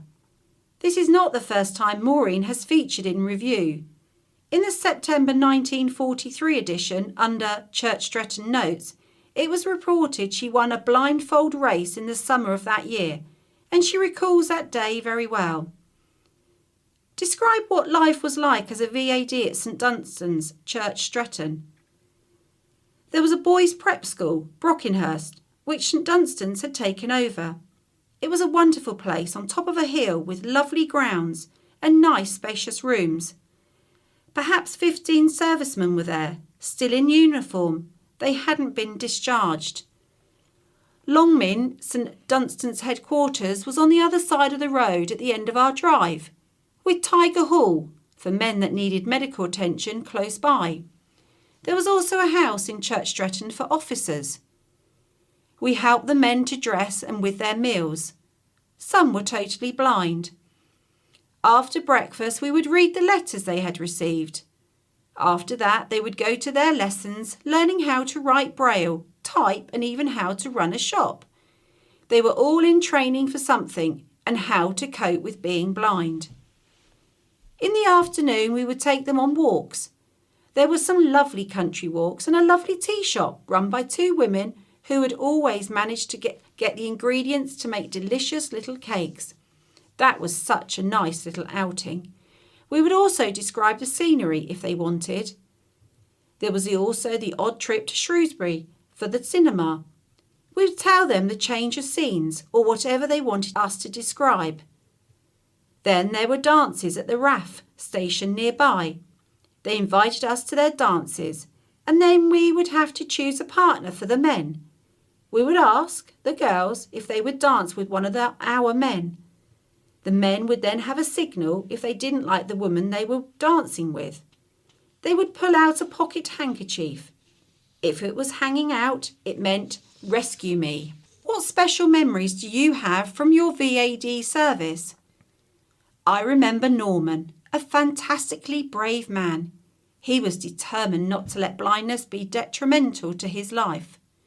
I was put in charge of a clinic. A number had glass eyes, and I used to take out the eyes, wash them, and wash the socket and put them back in again. Norman had 2 glass eyes, and I remember doing him one day and putting them back and thought, oh crumbs, I've got them in the wrong way. What will I say?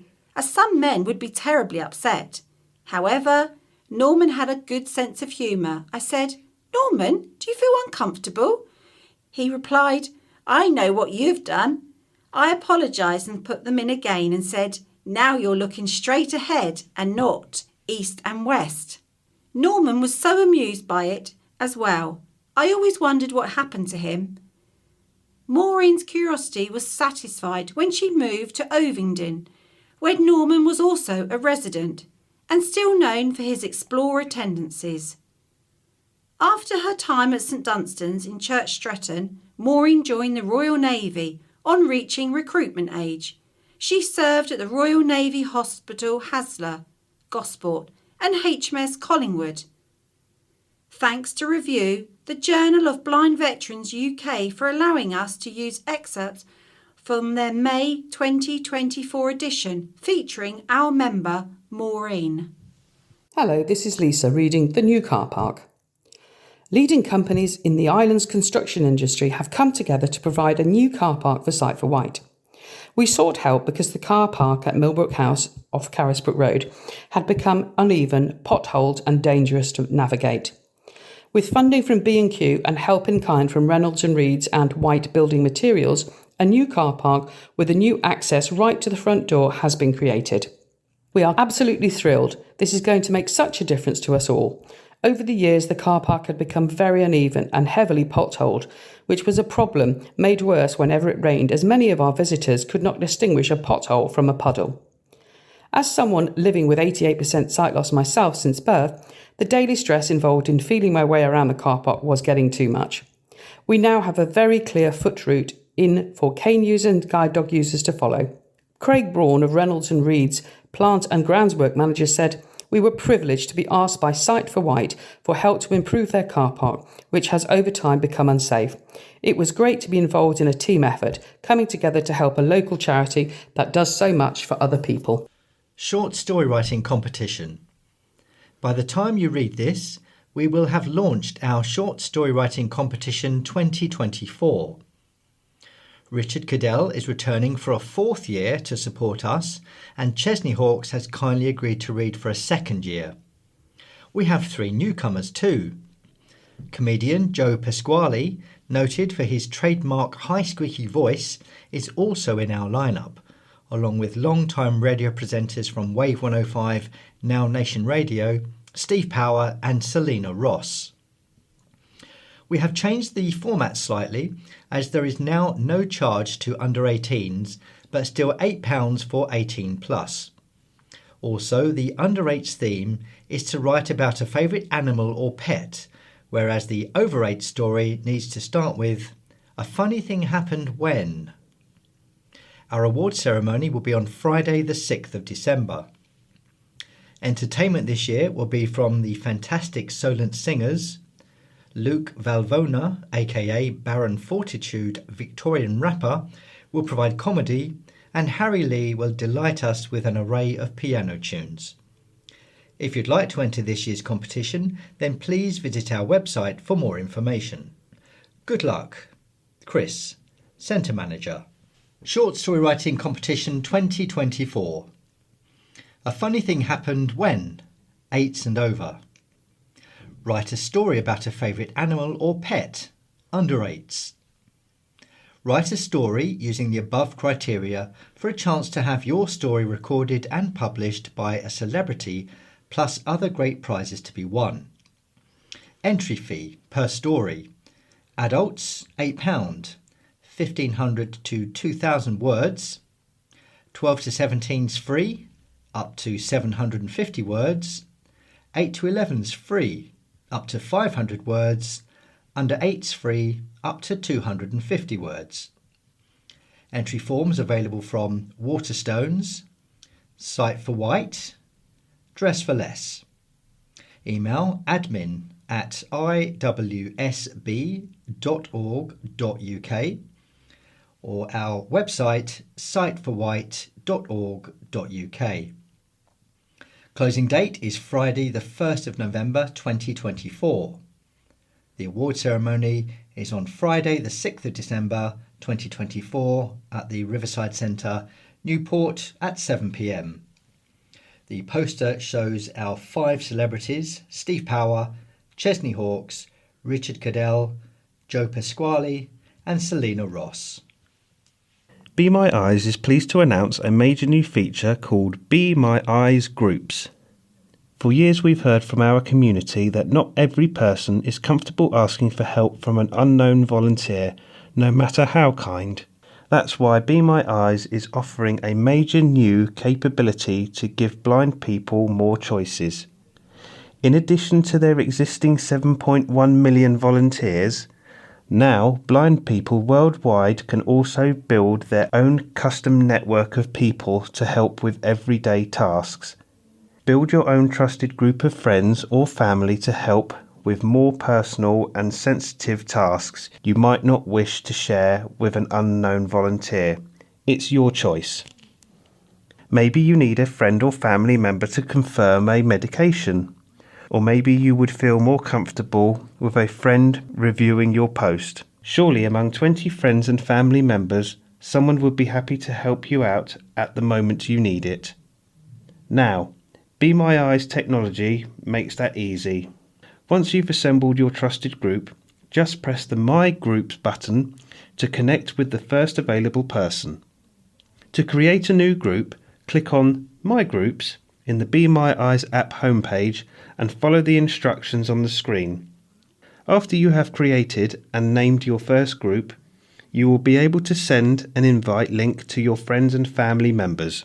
Our year to 31st of March 2024.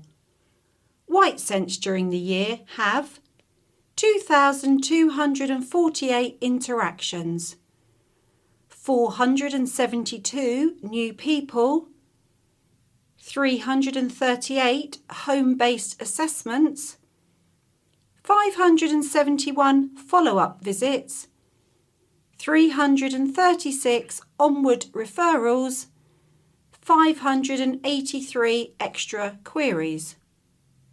Sight for White during the year have 16,922 member interactions, 2,060 activity attendees, 50,040 befriending minutes, 111,982 pound in volunteer time, 22,782 Facebook interactions, and 1,592 people at all our talks. Whilst we did not have formal KPI structure until this year, we can estimate the number of interactions in year to 31st of March 2020 before the effects of COVID hit as 10,700, showing a 58% increase in 4 years. We can also estimate attendance that activity has increased by 26%.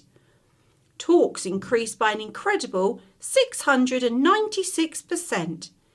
And social media increased by 100%, as we did not have any.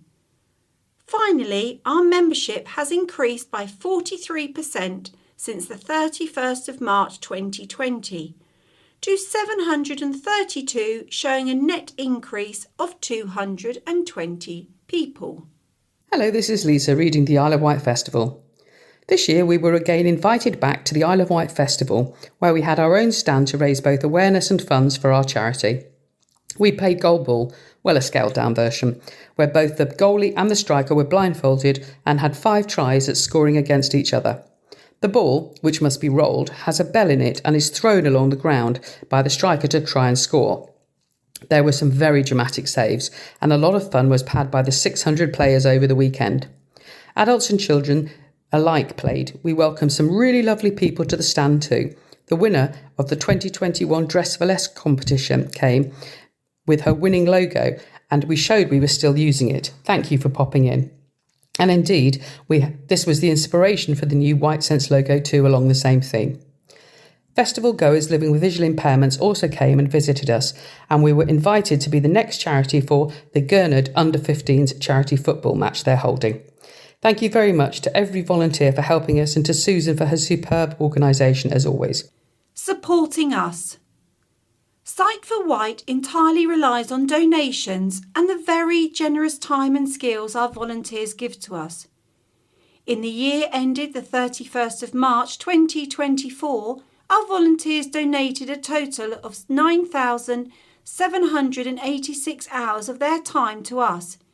If we had to employ staff to do their roles, it would have cost at least a staggering £112,250. As well as volunteer time, we do have to fundraise to balance our outgoing with incoming. This year we managed to raise £114,000. Total funds from legacies, donations, fundraising and member activities. This is no easy task and something, as CEO, I'm very conscious of all the time.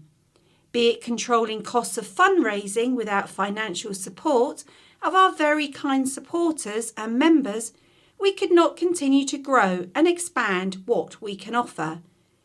Every single donation and fundraising event helps, so a huge shout out to our volunteers who turn up time after time to represent the charity.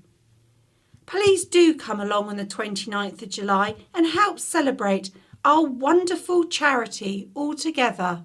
Swan South West Advocacy Network. Be heard on the Isle of Wight. Read by Paula.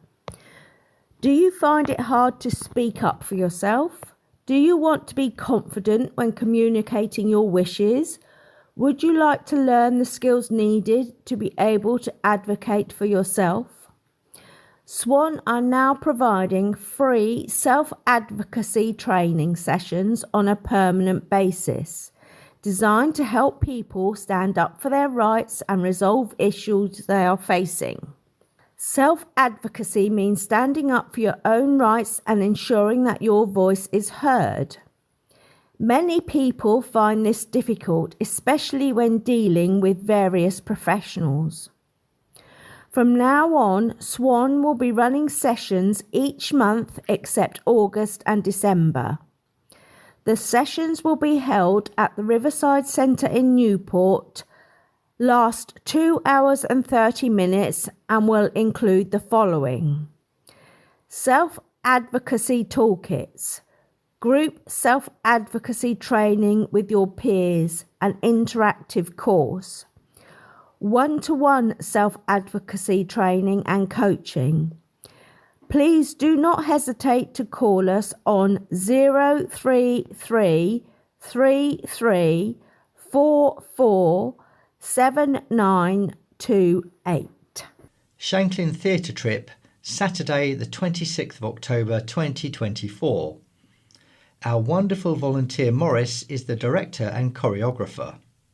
The Island Savoyards present Anything Goes. Anything Goes is a musical with music and lyrics by Cole Porter. The story concerns madcap antics aboard an ocean liner bound from New York to London. Billy Crocker is a stowaway in love with heiress Hope Harcourt, who is engaged to Lord Evelyn Oakley. nightclub singer Reno Sweeney and Public Enemy No. 13, Moonface Martin, aid Billy in his quest to win hope. Songs introduced that later became pop and jazz standards are Anything Goes, You're the Top, All Through the Night, and I Get a Kick Out of You. Tickets priced at £23. We have a limited number, so please call the office on 522205 to reserve. Dress for Less has a wonderful summer offer. Spend £50 and receive a free gift of your choice. Great brands available, Elizabeth Arden, Clinique, and you will also receive a full loyalty card which will entitle you to £5 off your next purchase. Happy shopping! We hope to see you soon. Chris's Crackers. I'm looking to buy a lighthouse to live in, but don't want anything flashy. Did you know that before crowbars were invented, crows had to just drink at home? Aww. I use an old block of cheese as an alarm clock, and I wake up when it goes off. What were the Lion and the Witch doing in the wardrobe?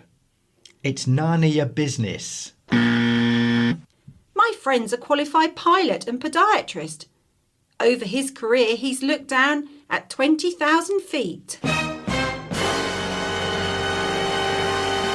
Man arrived 15 minutes late for an interview as a bus driver. As soon as he arrived, he said, "Sorry I'm late." The interviewer said, "You've got the job." I've been attending Gamblers Anonymous for 3 years, whereas my mate Dave only lasted 2 years, so I won that one. Two cannibals were eating a clown. One said to the other, "Does he taste funny to you?" I had a nightmare last night that I was trapped in a snow globe. I wasn't scared, just a bit shaken. Just found out about the Dot to Dot art group. I can't wait to join up. Our 100 Club. Did you know we have our own 100 Club? This is our own lottery, but restricted to 100 members.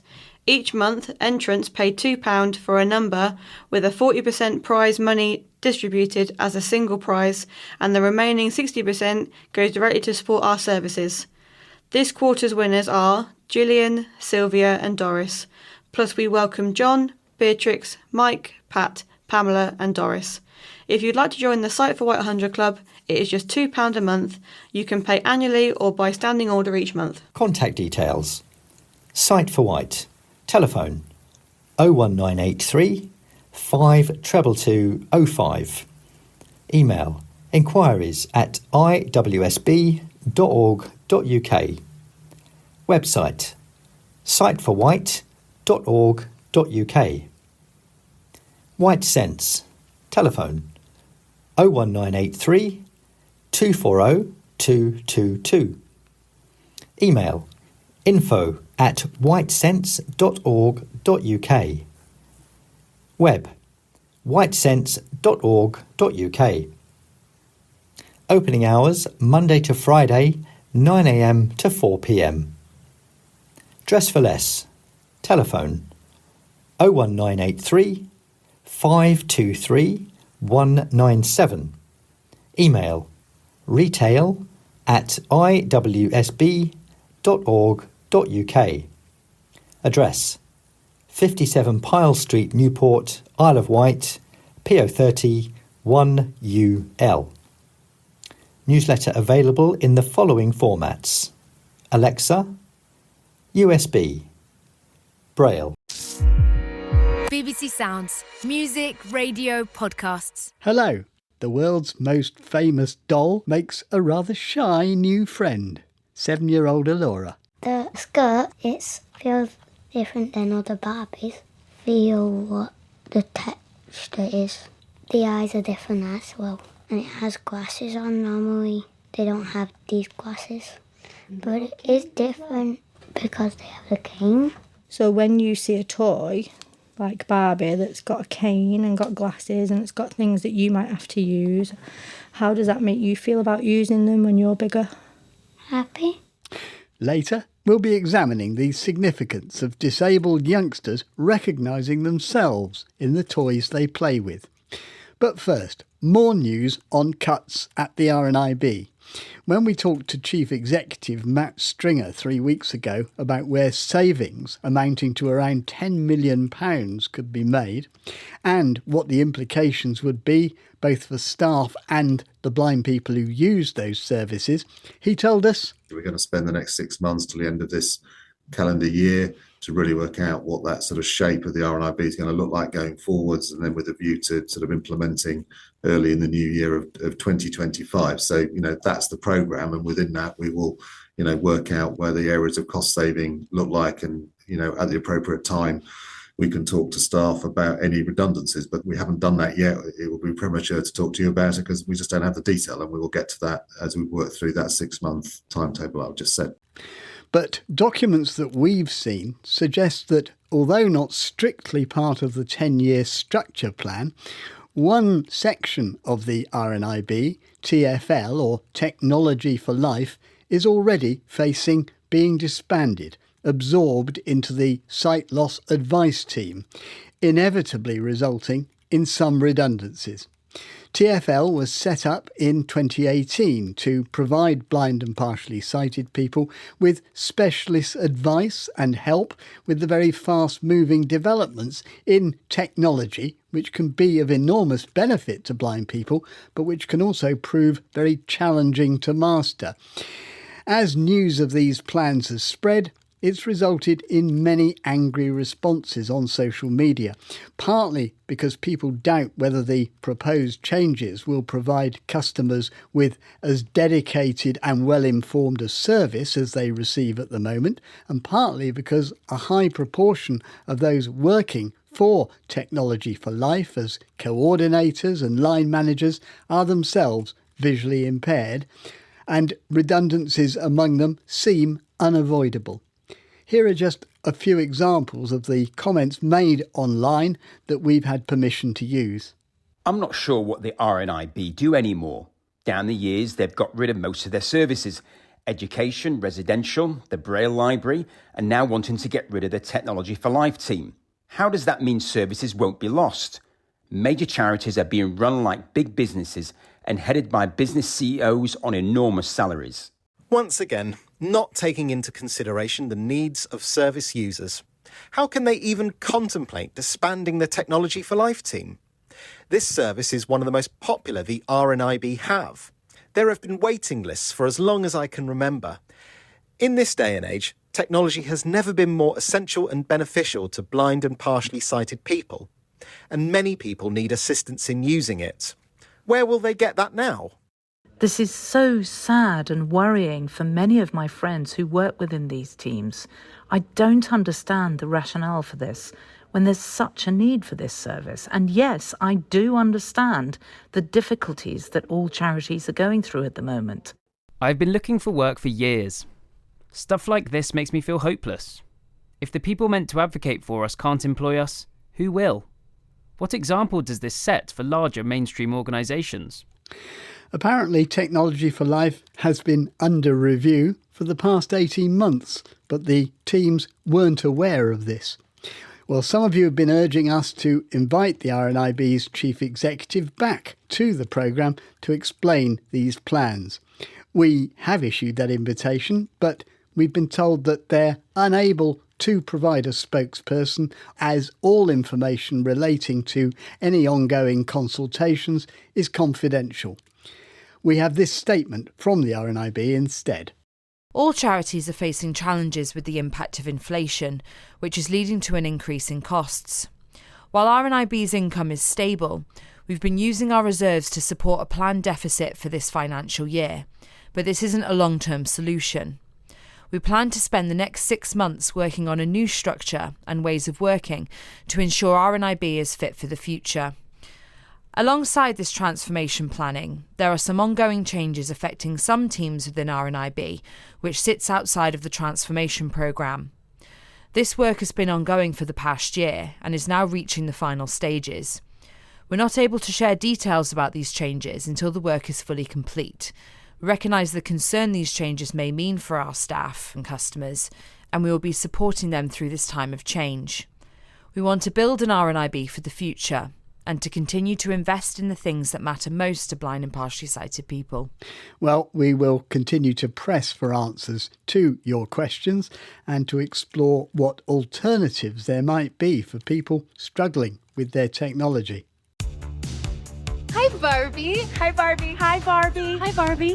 Hi, Barbie. Hi, Barbie. Now, lots of excitement last week as the first blind Barbie doll made a glitzy and well-orchestrated tour of TV and radio studios in the warm embrace of model, influencer and broadcaster Lucy Edwards. This is Barbie. She's currently waving. That's the audio description. She's holding a long white cane and it has a marshmallow tip, very much like my own. I don't know about yours, Pete. No, mine's an old-fashioned Well, one. there we go. But actually, I've been told that it's got a red tip, which is very American of her because the American Foundation for the Blind consulted on that. But that's lovely. We just love diversity in the canes that she's holding. But it actually is detachable. She's wearing a little rah-rah skirt, which is gorgeous. And it's really easy to kind of get on and off. That's really important to So be it just slides off, does it? Just slides off, yeah. Yep. And I think also there's a really cool colour contrast that if you're visually impaired, you can actually see the Velcro also at the back of her top. I will just ASMR. Right. There we Right. go. It's just really gorgeous tactile clothing. She's got, actually, where are your glasses, Barbie? I don't know whether I've chucked them on the floor, but she's got detachable glasses and she's also amazing because her eye gaze is slightly upward to reflect all different eyesight conditions. Sometimes, you know, our eyes do that. I know my right eye veers a bit and I love that about the way I look. So, yeah, she's just beautiful, really.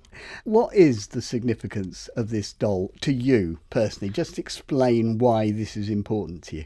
I never had role models growing up as a young blind person who looked like me.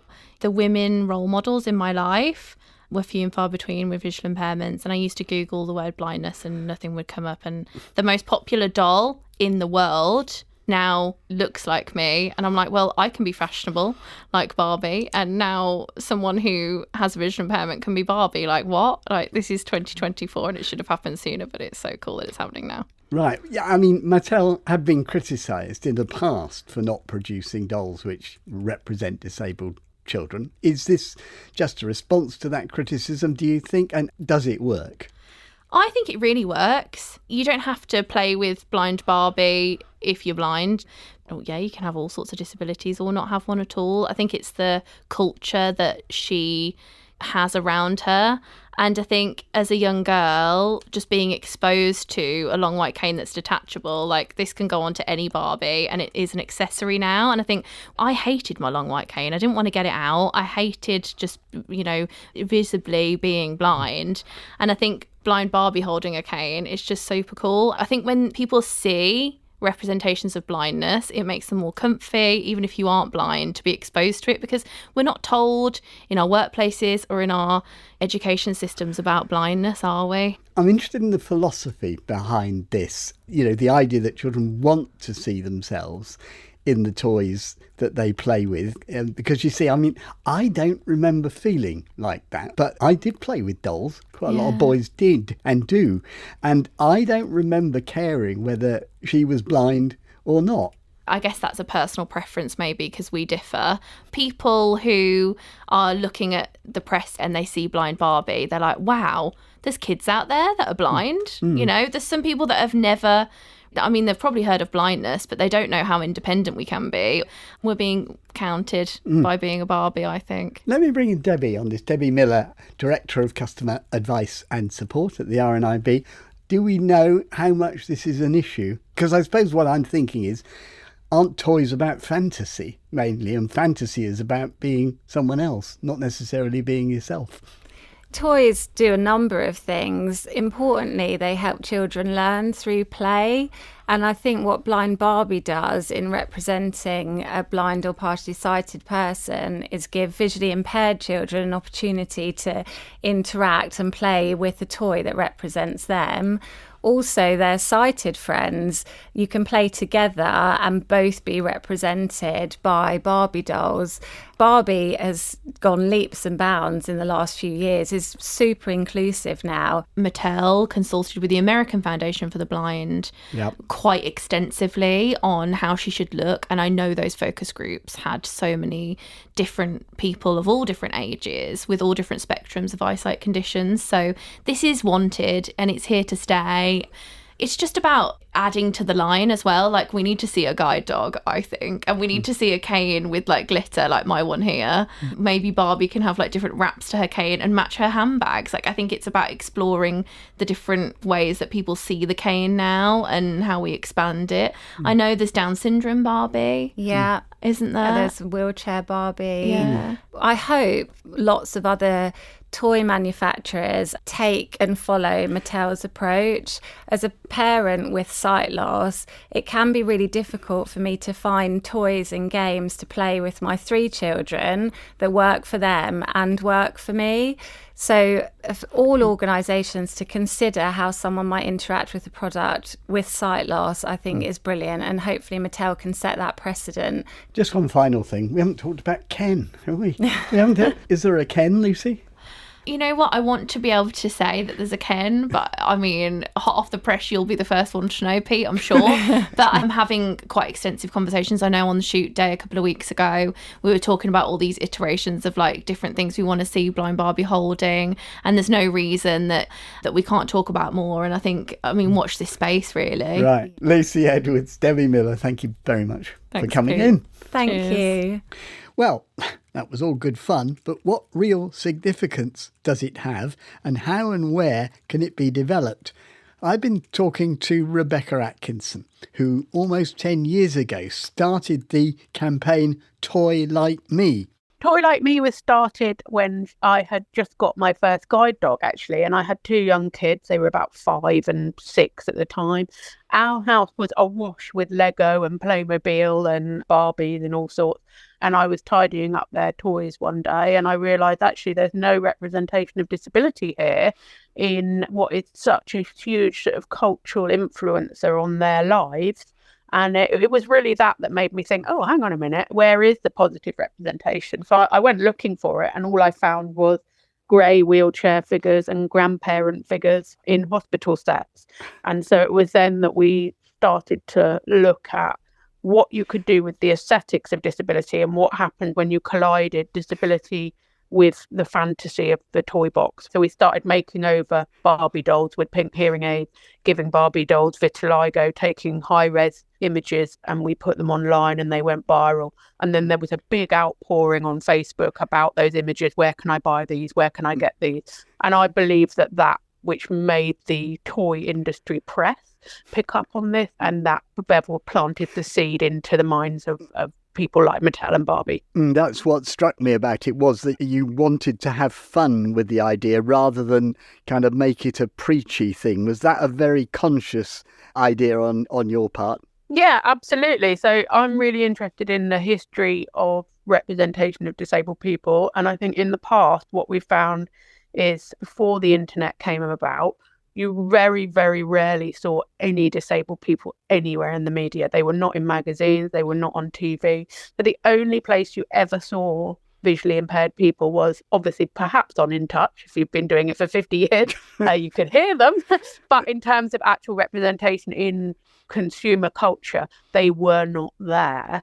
And when we did see disabled people and blind people, it was through the charity narrative. So it was on posters that were designed for charities to get money. So we were getting a very one-sided perception of what disability is all about. So I was really interested in what happens when you throw pink and glitter and colour that you find in the toy industry. What happens when you collide that with disability? What can that leap forwards and say something new about life with a disability? How conscious do you think children really are about this? I'm talking about at this stage, the blind children. I wasn't really conscious of this and it didn't bother me. I don't think, unless I've completely forgotten it. So children don't necessarily know what they want if they haven't experienced it. But what I see through my work at Toy Like Me, which is now an arts and play organisation, is we take disabled toys and we hold events with disabled children and their families. And the response that I see in the child when they see that, I call it the ping of recognition. Their eyes will light up and they get a moment of, wow, that's me. So if one of the famous five had been blind, that would have really cheered me up, would it? You reckon? I don't know, Peter. Everyone's individual, aren't they? And it depends what your own relationship is with your disability. For some people, positive representation is very affirming because your self-esteem is formed around how the world around you responds to you. So if everybody is saying, oh, bless, oh, dear, oh, then that child internalizes that. And what you tend to see down the line is young people and adults with disability who are fighting against a sense of shame or low self-esteem internally, and that has been built not by themselves but by the way that they interact with the world around them. So if you have consumer culture which is available to everyone everywhere, if consumer culture is actually including you and saying you're part of the wider consumer culture, then there is some power in that in terms of normalising your experience. An important part of your argument, I think, is that these toys aren't just aimed at blind children or children with other disabilities, but directed at all children. Why? And what would attract a child without a disability, say, to Barbie with a white cane? As part of my work over the last 10 years in this field, I've done work with Dr. Sian Jones, who's an academic at Queen Margaret in Edinburgh. She has found that by playing with disabled toys for just 3 minutes, non-disabled children's friendship intention towards their disabled peers improves. So essentially, by exposing a non-disabled child to a Barbie with a white cane for just 3 minutes, when they go on to meet a real child with a white cane, their friendship intentions and those attitudinal barriers will be removed. So this is not really just about disabled people wanting to be represented in the toy box. Maybe some don't, maybe some do. It's about a wider narrative of how do you remove attitudinal barriers towards disabled people by normalising it in the early years sector, so that when those early years children grow up, they've seen something other than negative charity representations of disability. They've seen it in a more positive and more well-rounded approach. Rebecca Atkinson. And that's it for today. As always, we'd like to hear your comments and questions relating to what you've heard in the programme, or about anything else for that matter. And we'd particularly like to hear about where and how you currently get training with your technology. What's worked and what hasn't. You can email in touch at bbc.co.uk. You can leave us a voicemail on 0161 836 1338, or go to our website bbc.co.uk/in touch. From me, Peter White, and producer Beth Hemmings. Goodbye. Scaffolding and Skips News, WC, 2nd of August 2024. Newport area. Oggie's Chip Shop, 2 to 3 St Thomas's Square. French Franks, 13 St Thomas's Square. 67A High Street. 130 to 132 Stainless Games High Street. Andrew Ross, 28 Holyrood Street. On the pavement outside JD Sports, 110 to 112 High Street. Guildhall, right-hand side, High Street. 7174 Crocker Street. 32B, Caesars Road. Malthouse Court, Crocker Street. 96 High Street. Ride area. Pavement outside 29 to 30 Cross Street. Outside Artisan, Union Street. 17 Cross Street. 21 Nelson Place. 60 Union Street. 45 George Street. Island House, Dennett Road, Bembridge. St Leonard's, 1 Pier Road, Seaview. Ride area skips. The Lodge, Ferry Road, Seaview. Schoolhouse Barn, Seaview High Street, Seaview. 4 Well Street. And in the Ventnor area, 2 East Street, the Co-op, Pier Street, Mari Laters, Alma Esplanade, 1 Sydenham House, Hamborough Road, Hamborough House, Hamborough Road, Ventnor Fire Station, 19 South Street, 38 High Street, 152 High Street, and in Ventnor area Skips, Ventnor Fire Street, 19 South.